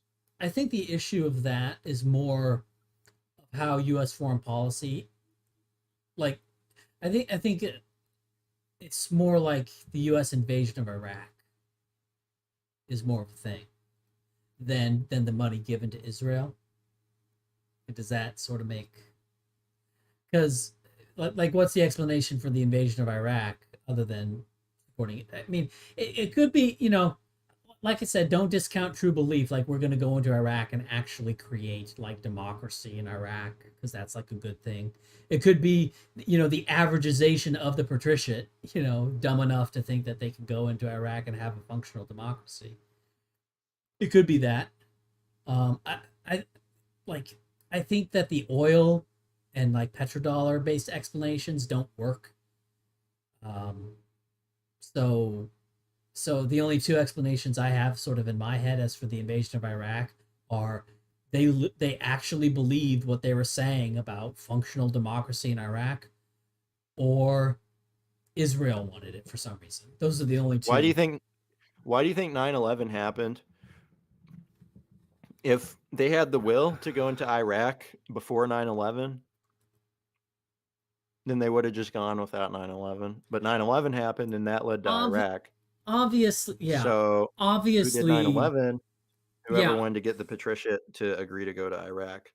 So it's not necessarily like okay. So and there's lots of evidence that Jews were involved in. Yeah. In that, the dancing Israelis, the Jew call, the owner of the Twin Towers. There's people who go into more depth on 9/11 being an inside job. Oh God, we're doing the crazy. It was probably Israel. It was probably Israel. Yeah, that's true. But why did they have to do that? It's because they don't have full control over the patriciate. They have to do this operation to get the patriciate to be like, whoa, we have to go. Yeah, okay, we'll go into Iraq, and then later it's like, well, now what do people think about Iraq? Well, the patriciate regrets it. They're like, that was stupid. Why did we do that? And then like, as it happens, maybe it was just kind of a luck that George Bush was president, and so they had a president who would be amenable to invading Iraq. Well, it happened like as soon as George Bush was elected, so maybe they were waiting. Yeah, and maybe to whatever extent that Jewish groups influence, can influence elections by like counting and stuff, whatever. Maybe the Jews. Yeah, look at what happened in Florida. The Jews may have been on George Bush's side in that to get Bush elected. What happened because they knew Bush would be more amenable to sort of the new American century, insanity that was going on in the neocon circles at that time. A lot of patricians and stuff thought that it was some fraud in Florida that Al Gore should have won. Oh, I'm sure there was. I'm sure there was. Okay. Yeah, Anglo-Acadian for $5. I meant Bookcat Radhanites were the Jewish social network that linked Liberia to India, having a monopoly on black pepper and diamonds, etc. They were also the ones who converted the Khazars, in addition to bringing out the concept of Arabic numerals and zero. Concept of zero. Well, I'll look into that. I have heard some snobbery, some dismissal of like the Jewish Khazars sort of thing, but I don't know. Look into that. Oh geez, okay. $15 from Tristan David Cole Wintle. $15. Hey Ryan, glad I could watch your stream. I'm glad I could stream. Glad I got time off to do a stream. I've actually been working part-time. So yes, thank you very much. $15. Anglo-Acadian, $3. Please speak to Ryan Dawson about Zog, JFK shooting, neocons. I have a copy of Michael Colin Piper's book on Israel killing of JFK. Michael Colin, that's actually kind of interesting. I might actually look into that. Yeah, I'm gonna jot that down. Michael Collins Piper's. All right. I'm sorry. Okay, the last one, and then we're gonna go back to things. $3 from Average Goiper. Nice to see you back on Cozy TV, Ryan. I personally don't care if you disagree with Nick on a few things. Let's make this an ecumenical community. I don't really disagree with Nick on much. Actually, the reason that I thought that I left Cozy, apparently I didn't, um, was more to do with the other, was not anything Nick did at all. In fact, I think Nick wouldn't really even care about what I said. But the Groypers did. Anyway, so sorry, enough about the chats. So we gotta keep moving. Gotta keep moving stuff. Yeah, so I wanted to address Ubersoy's thing, but first I wanted to talk about the Rosicrucian Enlightenment. So I wanted to get back to what we were talking about on the origins of leftism, what it evolved from, insofar as it's coherent to say that it evolved from memes. So there's Nick a book called The mic. Rosicrucian. What? Sorry, I'm sorry. Someone said Nick has a better mic. That's definitely true. Anyway, continue. But there's a book called The Rosicrucian Enlightenment. I highly recommend it.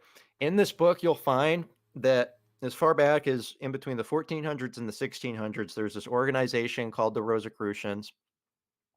They were basically these atheist, like occultist mystics that were Jesus skeptical, if you read between the lines. And some of what they wrote were utopian tracts that basically describe what modern liberalism as of, say, 1900 was. Mm-hmm. So it describes universal education, democracy, feminism is one thing that they had. They were like feminists, which is interesting. So I just found that very interesting that people in like from like 1450 to 1650 were part of this secret society, and it was this elite secret society, and that's the sort of stuff they were putting out, and then that stuff comes to pass essentially later on. And as for specific people who are in this, it seemed to originate in England, which is also where the Freemasons came from. The Freemasons claim association with the Rosicrucians. So I think that I'm just thinking about like somebody, like you go into a secret society and you do all these rituals, and it's like, okay, you ready for the secret? And the secret is like they shove their dick in. They shove their dick in your butt. That's the other thing is homosex. What do you think they do at the 33rd level? What's the mystery? Surprise! This is what it was. Some guy just puts it just a bang. No, that's literally that's one of the leading theories. Is like the other thing that the mystery of Freemasonry is homosex.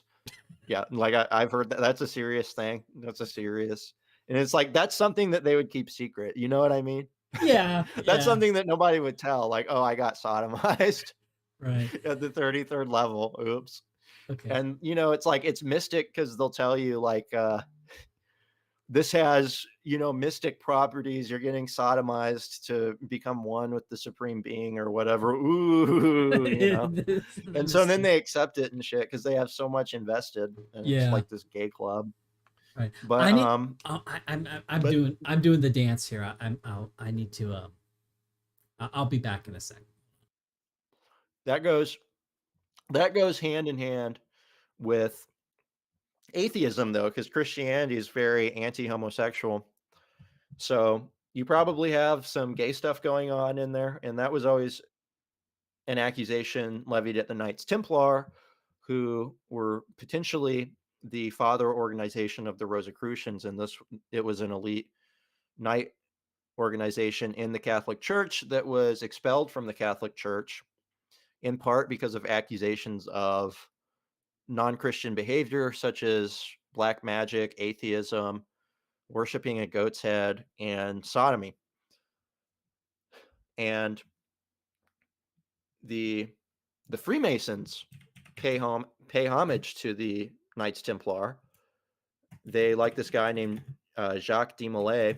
He was the leader of the Knights Templar in the 1200s. And so he's a big figure in Freemasonry. Well, he was accused of sodomy and worshiping a goat's head and of atheism, and was like killed. His organization was allegedly ended. And Freemasons pay homage to this guy at the higher levels, or they actually have a youth organization named after him. They named their youth organization after this guy. Oh, what guy? I saw a man about a horse. Jacques de Molay, the leader of the Knights Templar. Oh. But anyway, so if you want to know all about this, read The Rosicrucian Enlightenment. Also read this book called Born in Blood. It's a history of the Knights Templar and their potential relation to a so-called peasant revolt that was actually very organized in the 1200s in Britain. And so basically the theory is that you had the Knights Templar and they were atheists. They were atheist elites and they were crushed, but then they survived somewhat in England, and they're kind of brewing in England or in Britain. Actually, they went to Scotland specifically. So, but they were in Britain, and from them come the Rosicrucians, and like Elizabeth I was a huge supporter of the Rosicrucians. Um, it's hypothesized by Yates that it was a potentially a British intelligence thing in part, that operated on the continent and did intelligence operations on the continent, but was essentially Elizabethan in origin. And like people like Francis Bacon, who was one of the fathers of the scientific method, who was an atheist, essentially, if you read between the lines, was Rosicrucian. Mm-hmm. Shakespeare would have been potentially Rosicrucian or influenced by them. And then later you have the Freemasons with a connection to the Royal Society come about in the 18th century. And the Freemasons, well, everyone in the American Revolution were Freemasons, and they pay homage to Jacques de Molay, and they pay homage to the Rosicrucians. And the secret of Okay. Freemasonry is probably atheism. And the Rosicrucians were writing about liberalism as early as the early 1600s. And they were writing about the scientific method as early as the early 1600s. So what you have is this secular elite 28 secret kilometers an society, basically. hour. I'm thinking about, I just thought, what? That's really fast for a bicycle. Wait, where? I'm just looking at this question that 97% of OECD people got. 28 kilometers an hour. Is that fast for a bicycle? That seems really fast. Like riding a bike at 28 kilometers an hour. Is that not fast? I'm sorry. I think bike speeds. Let me think. Kilometers. So let me do. It feels really fast. No, okay. Let me see like what that is. They're saying no. They're saying no. It's not fast. That's 17 miles per hour. I run Okay. at like Okay. 8 miles per hour. So no, that's Okay. really close. Okay. Never. Okay. Never mind. Never mind. It's not that fast. I was just okay. But anyway, there's this esoteric tradition, and if you read the blurb on the Rosicrucian Enlightenment, it says the Rosicrucian Enlightenment has had a tremendous impact on our understanding of the Western esoteric tradition. So it's referring to this Western esoteric tradition. This is a non-Christian tradition that goes back to mystics like Pythagoras in the pre-Christian age. And it goes back to like Athenian democracy and stuff. Exoterically, the Enlightenment people were heavily influenced by the Greek philosophers who were pre-Christian.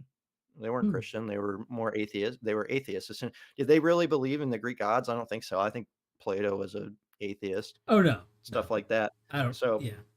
I think the real religions of the time were what are today called the philosophies.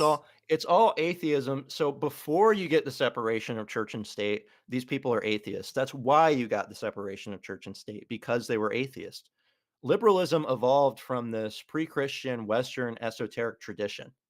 That's exactly where it came from. It did not evolve from Protestantism. The only thing that it has to do with Protestantism is that these people tended to support Protestantism because it was a weakening of the church. That's it. But they weren't really into like church. Protestant Jesus stuff. They weren't into like Protestant theology.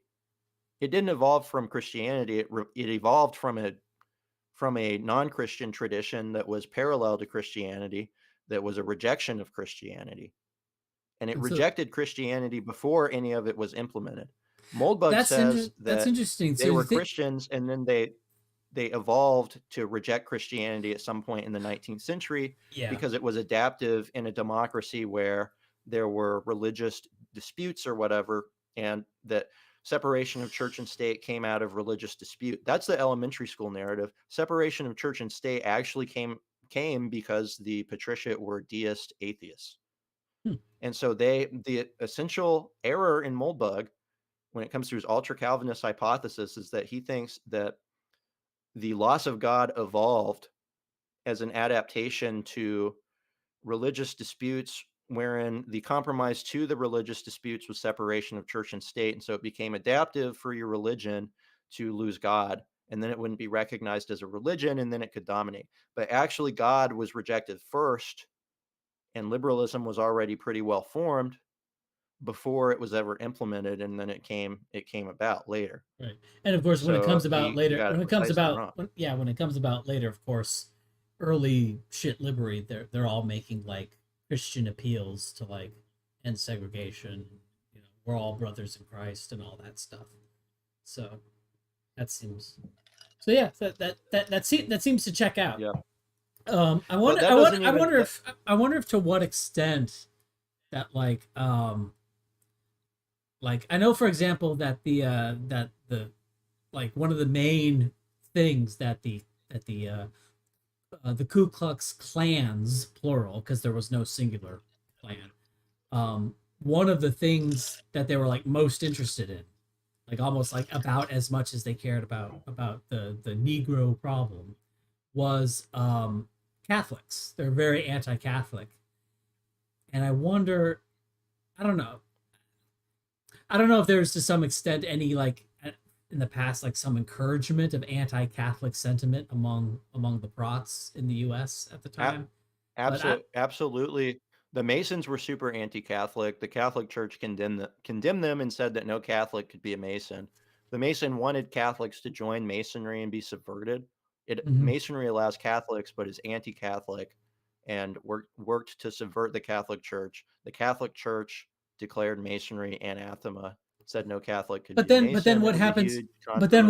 But what happens later when the Prots are like more fervent than the Catholics? Once you start getting into like the mid 1900s, when Catholics are kind of, you know, becoming more secular generally.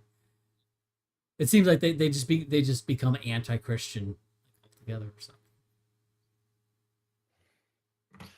Wow. Plasbin Gorm says separation of church and state is not within the Constitution. It comes from the tribe. Because no, let me see. Let's go Constitution PDF and look at the First Amendment.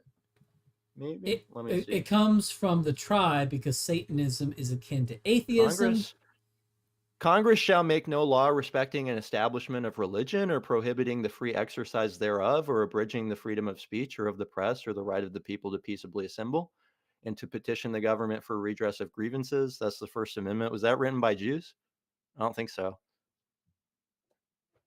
Oh, we know who wrote that. They were all deist, atheist wasps. Maybe it was outsourced to a think tank. Yeah. I don't think they had those back then.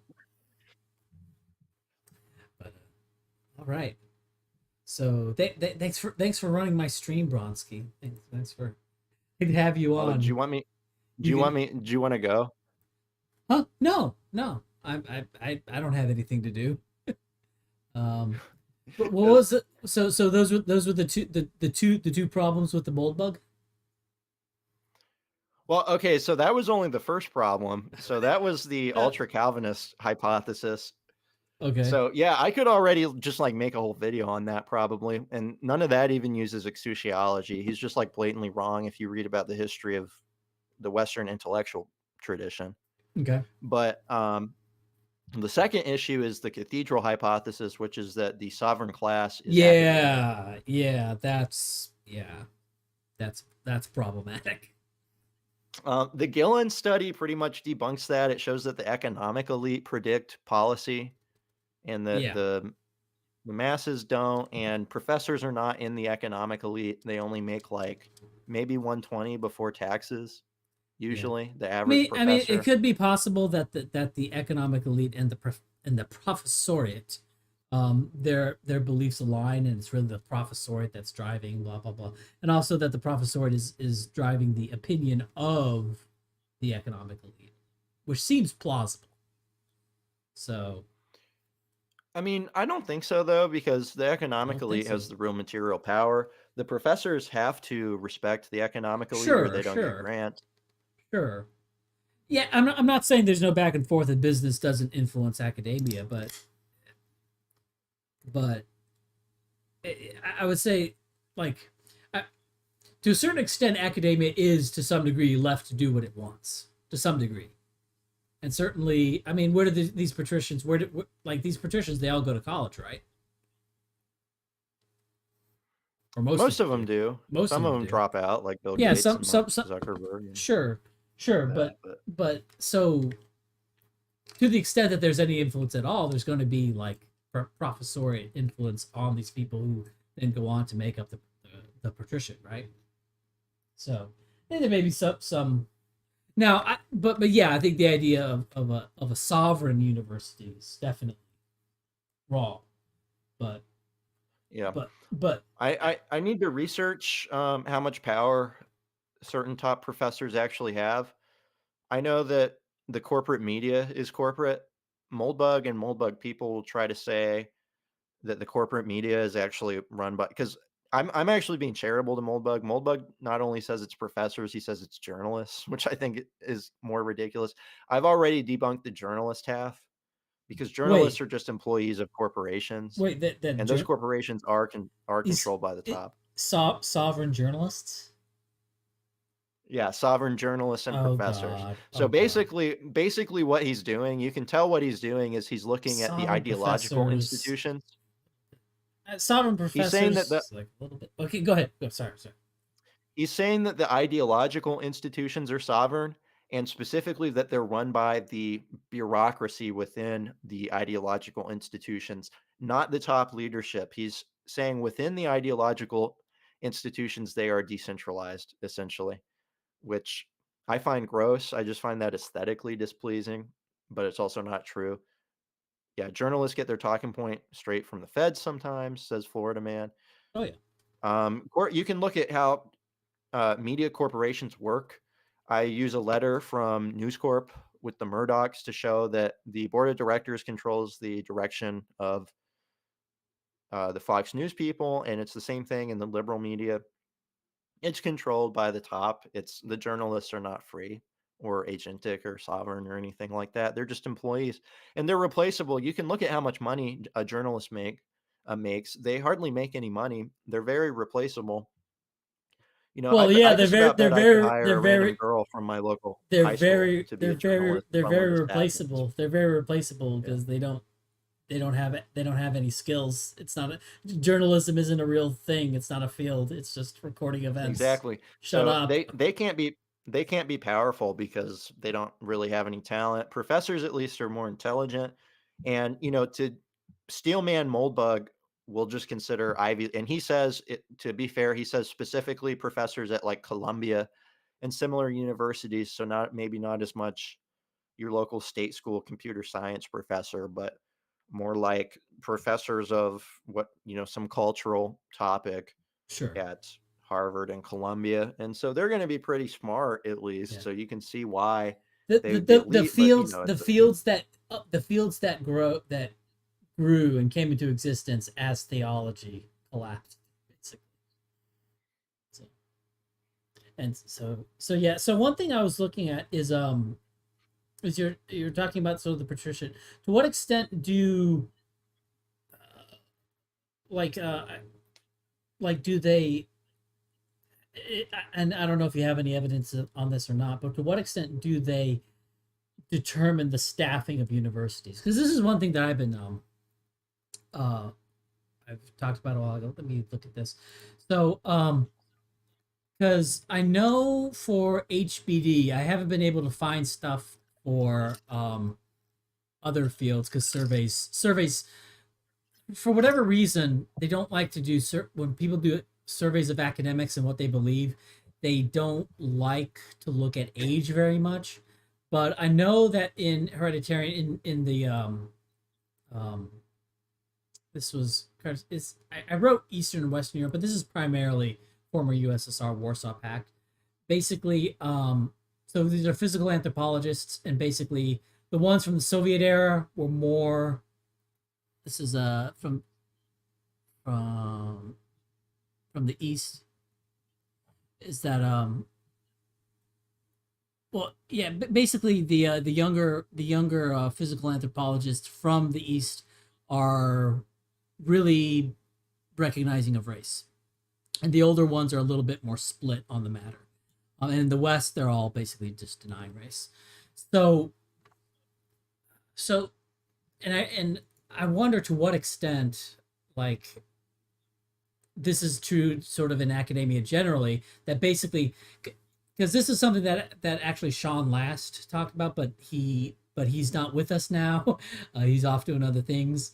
But one thing he said to me, this was like in like a private conversation, was that he was sort of looking at the rise of basically how did race denial get so big in the West, in NATO land.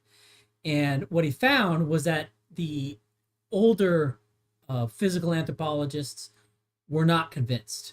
Like, they weren't being persuaded through argumentation. So the model that a lot of people have in their head, which is that there's some, razor's edge, super complex grinding of arguments or whatever, do you get to something closer and closer to the truth, but never reaching it or whatever.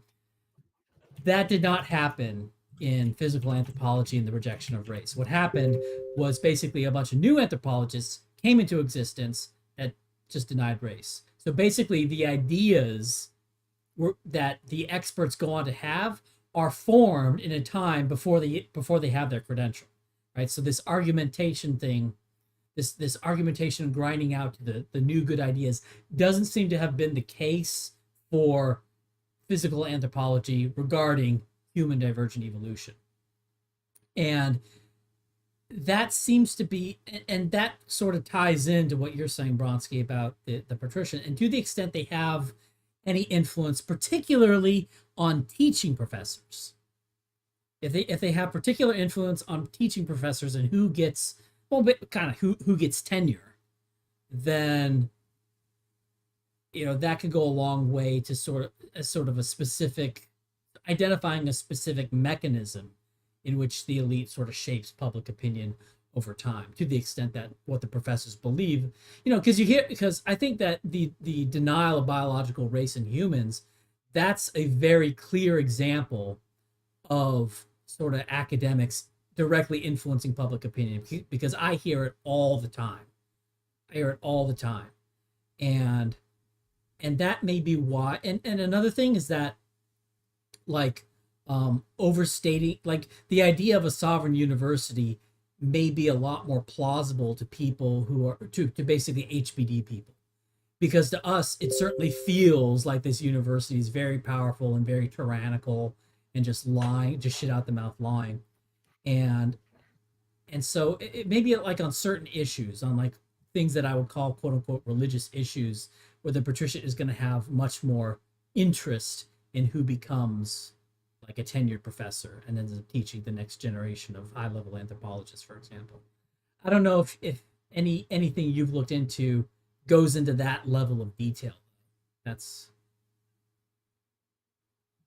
I went to use the bathroom during some of that. Okay. So, but you were talking about them not changing their views, them just dying and being replaced. Yeah, that's what happened with physical anthropologists and the existence of race. Is basically the older physical anthropologists, they did not change their minds. These new arguments did not convince them. What happened is that they were replaced. And so basically the rise of race denial and physical anthropology happened in sort of in class, in the classes. It wasn't the extant physical anthropologists in the field discovering new data and going, oh, there's no races, right? Once they got their minted PhDs, they became race deniers. So I was just wondering if you knew anything, because that seems to be a mechanism, like a very direct mechanism to make this patrician thing more real, is if there's any evidence of who selects basically tenured professors at the important anthropology schools. That would be I mean, Yeah, I need to look. that's something I could do. I mean, that's something that's really relevant specifically to what I talk about. I should probably do I that. want to look into that, but I'm pretty sure the way academia is structured is that they replace themselves. So they have a tenure committee, but But I need to look into that how wasn't much the board that of trustees meddles. that wasn't the case on a few specific issues though.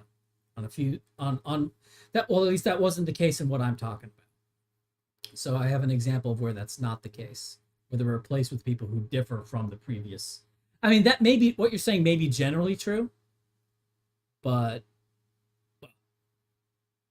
that's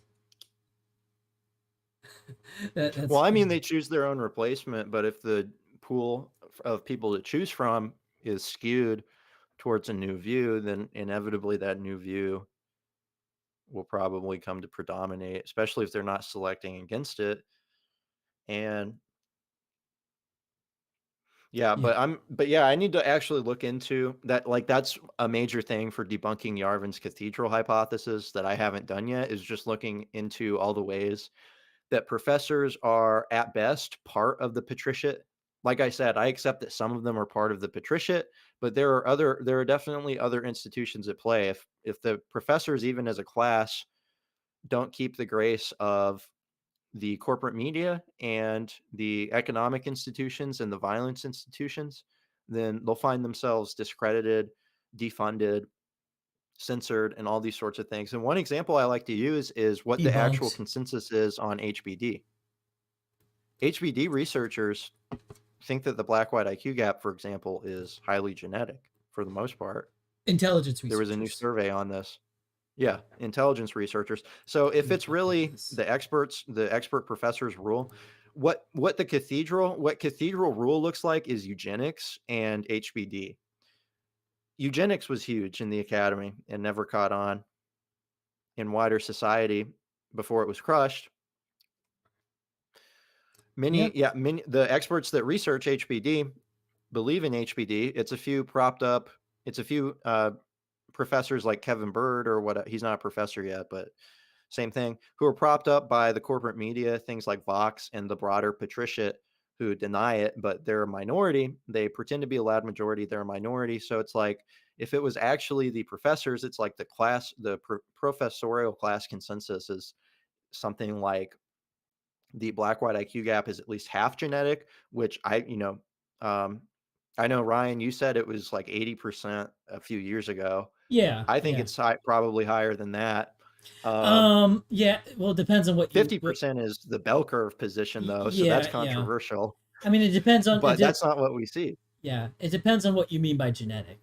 Like, I say 80%. Like, there's narrow and broad sense heritability. Like narrow sense heritability, I put it at like 0.8. That's based on, and I think the best way to narrow down to like, there's lots of studies that can basically show this environmental effect, this environmental thing has no effect, this has no effect.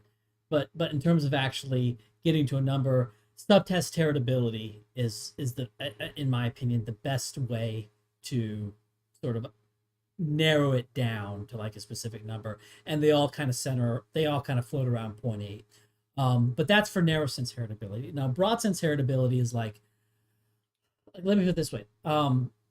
Exercise and nutrition. Are exercise and nutrition an environmental effect or a genetic effect? Right. Like, what do you think, Bronsky?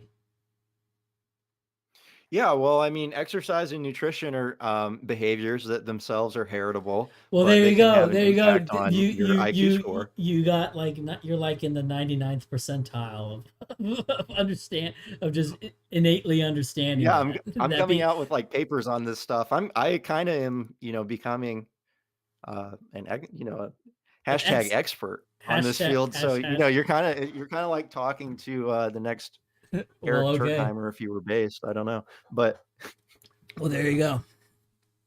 So, well, yeah. I forgot what I was saying. Even I was saying something. yeah. Go ahead. Anyway, do you want to talk about the Uber soy thing? I feel like that'll be funny. I bet he's still watching. Unsubbed. Sure.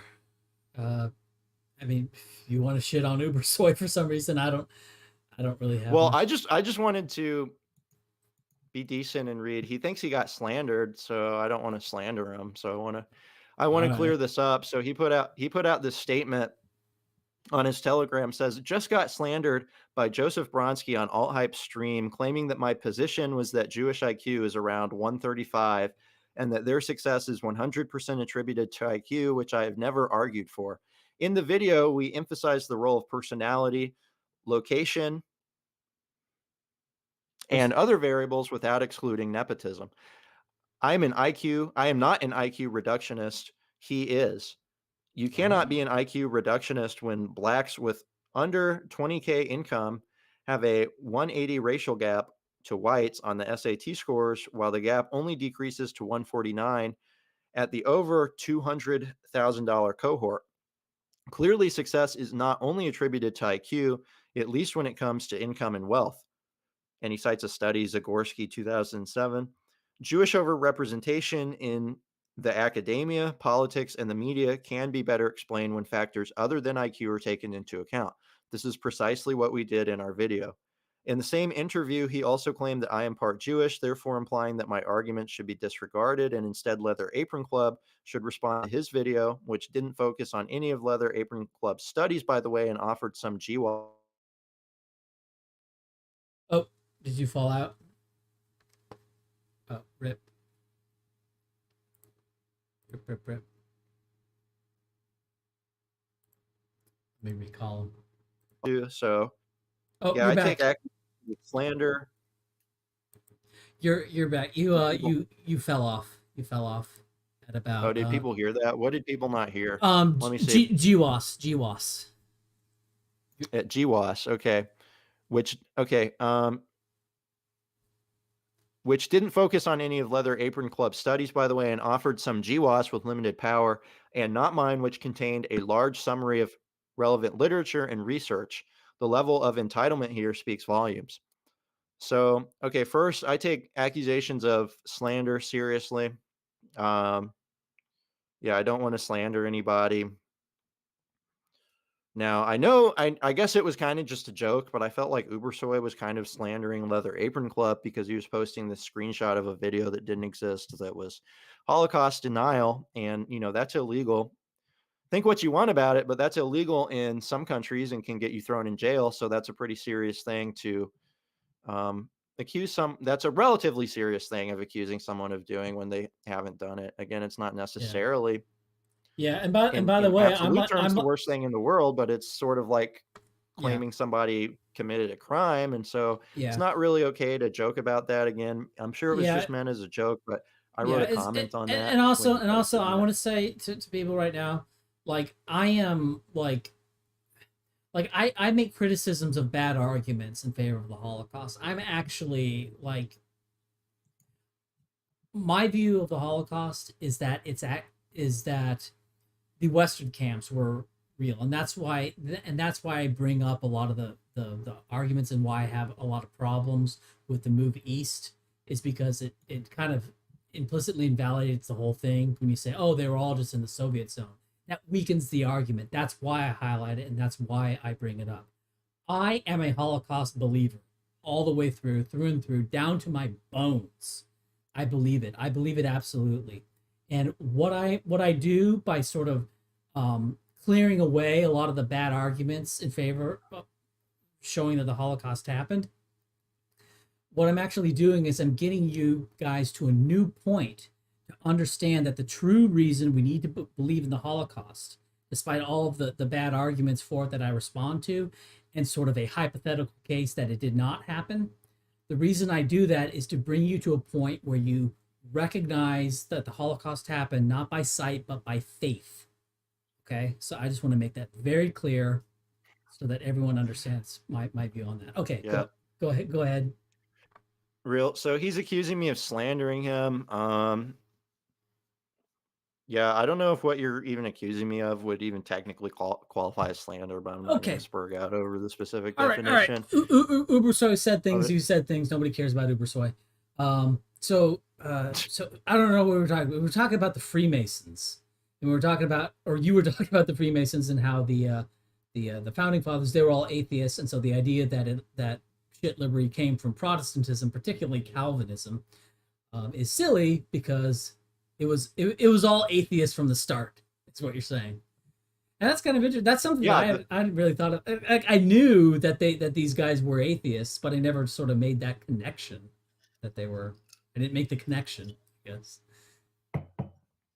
yeah, liberalism was atheism from the start. So Moldbug specifically says that liberalism is sort of this Christianity without God, and it lost the God because it was adapting to church and state, which to the separation of church and state, which is just a given. And he doesn't talk about why that came about, but hypothetically, I guess he thinks it came about because of just like exoteric religious infighting or whatever. So it's just kind of a compromise between different types of Christians because that's what they teach in elementary school. But no, that's not really the case. And then Wasn't the U.S. almost entirely Protestant in 1776? Like weren't there like very few? Yeah, they were, but the narrative they teach were that the Puritans were running away from the Anglicans, and then there were Quakers and other types of Christians in the South, stuff like that. And so it's like this. It's like Protestants they're all Protestants, but there's like 1,000 different types of Protestant. Right. So maybe they needed this sort of law, but let me read some more stuff. Okay, Anglo-Acadian, interesting paper I have saved. The Jesuit order as a synagogue of Jews. Jesuits of Jewish ancestry and purity of blood laws in the early society of Jesus. So, let me take a look at this and just see maybe it sounds interesting to look reading. Jesuit order. Oh, it's a book. Is it a book? Looks like a book. Jesuit order as a synagogue of Jews. I highly doubt this is on LibGen. I really doubt it's on LibGen. It's on LibGen. Holy shit. Okay. Well, I found a link.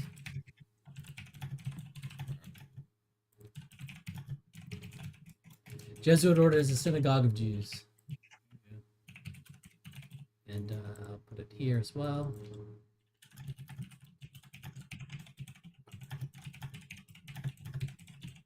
Okay.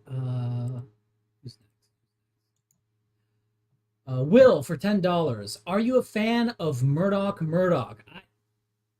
I've always been a fan of Murdoch. I don't know where they've been, but yeah, they were always. Yes, I'm pro Murdoch. I thought they were great and really missed the comedic content that was congruent with our views. Are you a fan of Murdoch? Yes, I'm a fan of Murdoch. Will, $10. They have their website somewhere. Maybe we could do. I think it shows up on Yandex. Probably not on Google. It's probably on Murdoch.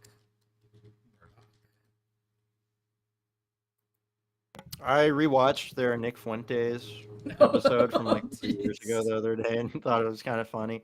Okay.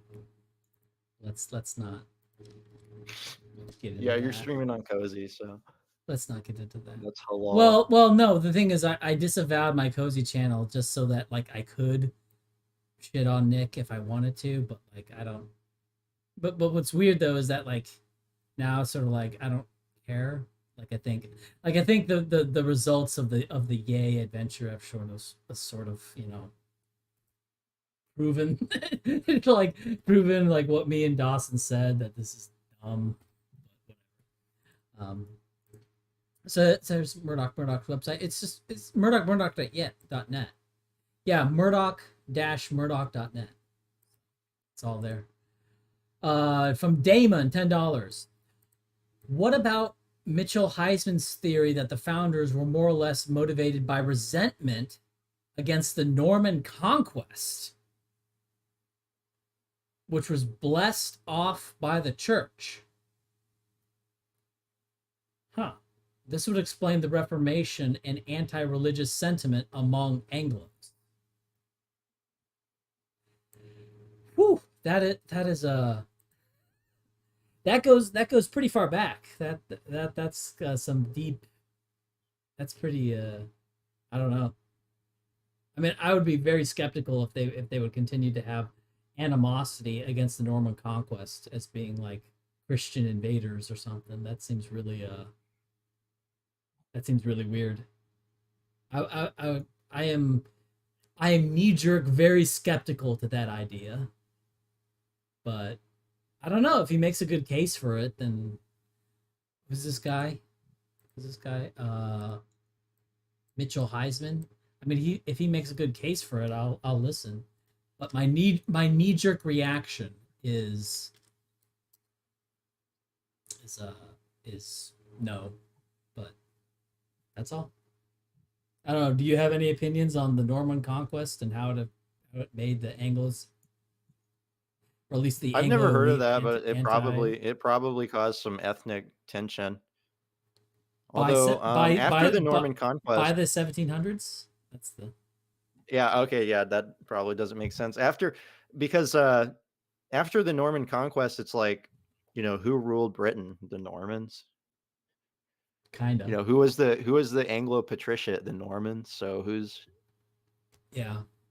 who's mad Well, exactly? I well, mean, eventually they everyone's they mixed they with they them. interbreed, and eventually the Mormon, the Norman subset, the Normans become just unidentifiable. You know, yeah, that seems kind of odd. But all right. Well, um, I don't have I don't have really a whole lot to say else. I just had a few comments to post on stuff that you've been doing.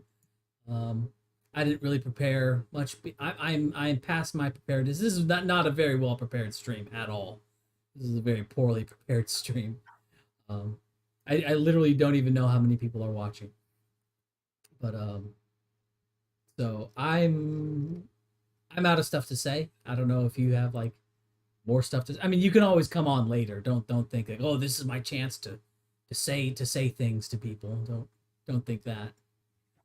So I'll have you on Yeah, whenever I you mean, I want. could I could keep going. I was thinking about talking about my meme idea called ignorgatory, but I mean, like, if you're tired Purgatory. or just bored or want to get off or whatever, I'll just. No, well, for me, it's just I don't have anything to say, and I'm on a stream. Like people are sitting down in front of their phones or computers and like listening to me talk, and I don't have anything. So, and if I don't have anything, I like to go off. But if you have something you want to say at this moment, but also like you can come on a stream, like probably not tomorrow, but in like 2 days when like I'll always have you on if you ever want to come on. So it doesn't really mean much to me. Based. You're a real one. Oh, the real one. Real But recognize real. Nick's so right about that. It's that simple. all right. Well, But yeah, if you want to go, I'll just beg for subscribers one more time. oh yeah, I'm at yeah. 400. Let's. I'm at 488 subscribers. We got to hit 1K for Joseph Bronsky. Well, there you Joseph go. Bronsky is Joseph Bronsky's got to hit 20K sooner or later. I mean, come on. There you go. It's exousiology. I mean, it's an empirical introduction to youth. It's the science of power. It's the final debunking of Curtis Yarvin. And So also I'll link. and So you're gonna pass around the ergot to new initiates to sociology. tonight we got to hit 500 subscribers. We're 12 away.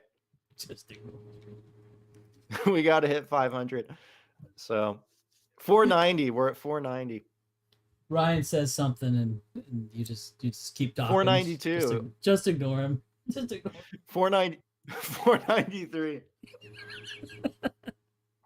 All right, I think I'm out of. I'm begging. I'm kind Okay. of I'm kind of drifting off. Kind of drifting off. I'll 496. Let's go. 496. I think the numbers will 497. the numbers will By the keep way, going up. I do a weekly news live stream called Decrypted News where I apply the new science of power to the news. The So I news stream. And sometimes I do a All right. 498. Let's go. All right. 497. Somebody unsubbed. That's Somebody cringe. Shame on you. You got somebody making a bunch of 498. you got a bunch of people making Somebody's just gonna sit there and press the button. 499. No, Somebody's gonna unsub. it's one 500. guy. Let's go. It's one guy making a whole bunch of accounts, subscribing, and then he's gonna mass unsubscribe all at once. All right. We did it. We did it. We did it. Bronski. We did it, Bronski, man. Way to go. Woo, big shout out. I appreciate it. Big shout out. All right. I'm ending the stream. Hopefully I'll be less intoxicated. More streams coming up. All right. See you guys. Yeah, thanks. Thanks for coming on. Did you end it? No, we're still live. All right, I ended it. All right, well, I ended it. Awkward ending. Well, I mean, thanks for having me on. Super fun. Yeah, I always have stuff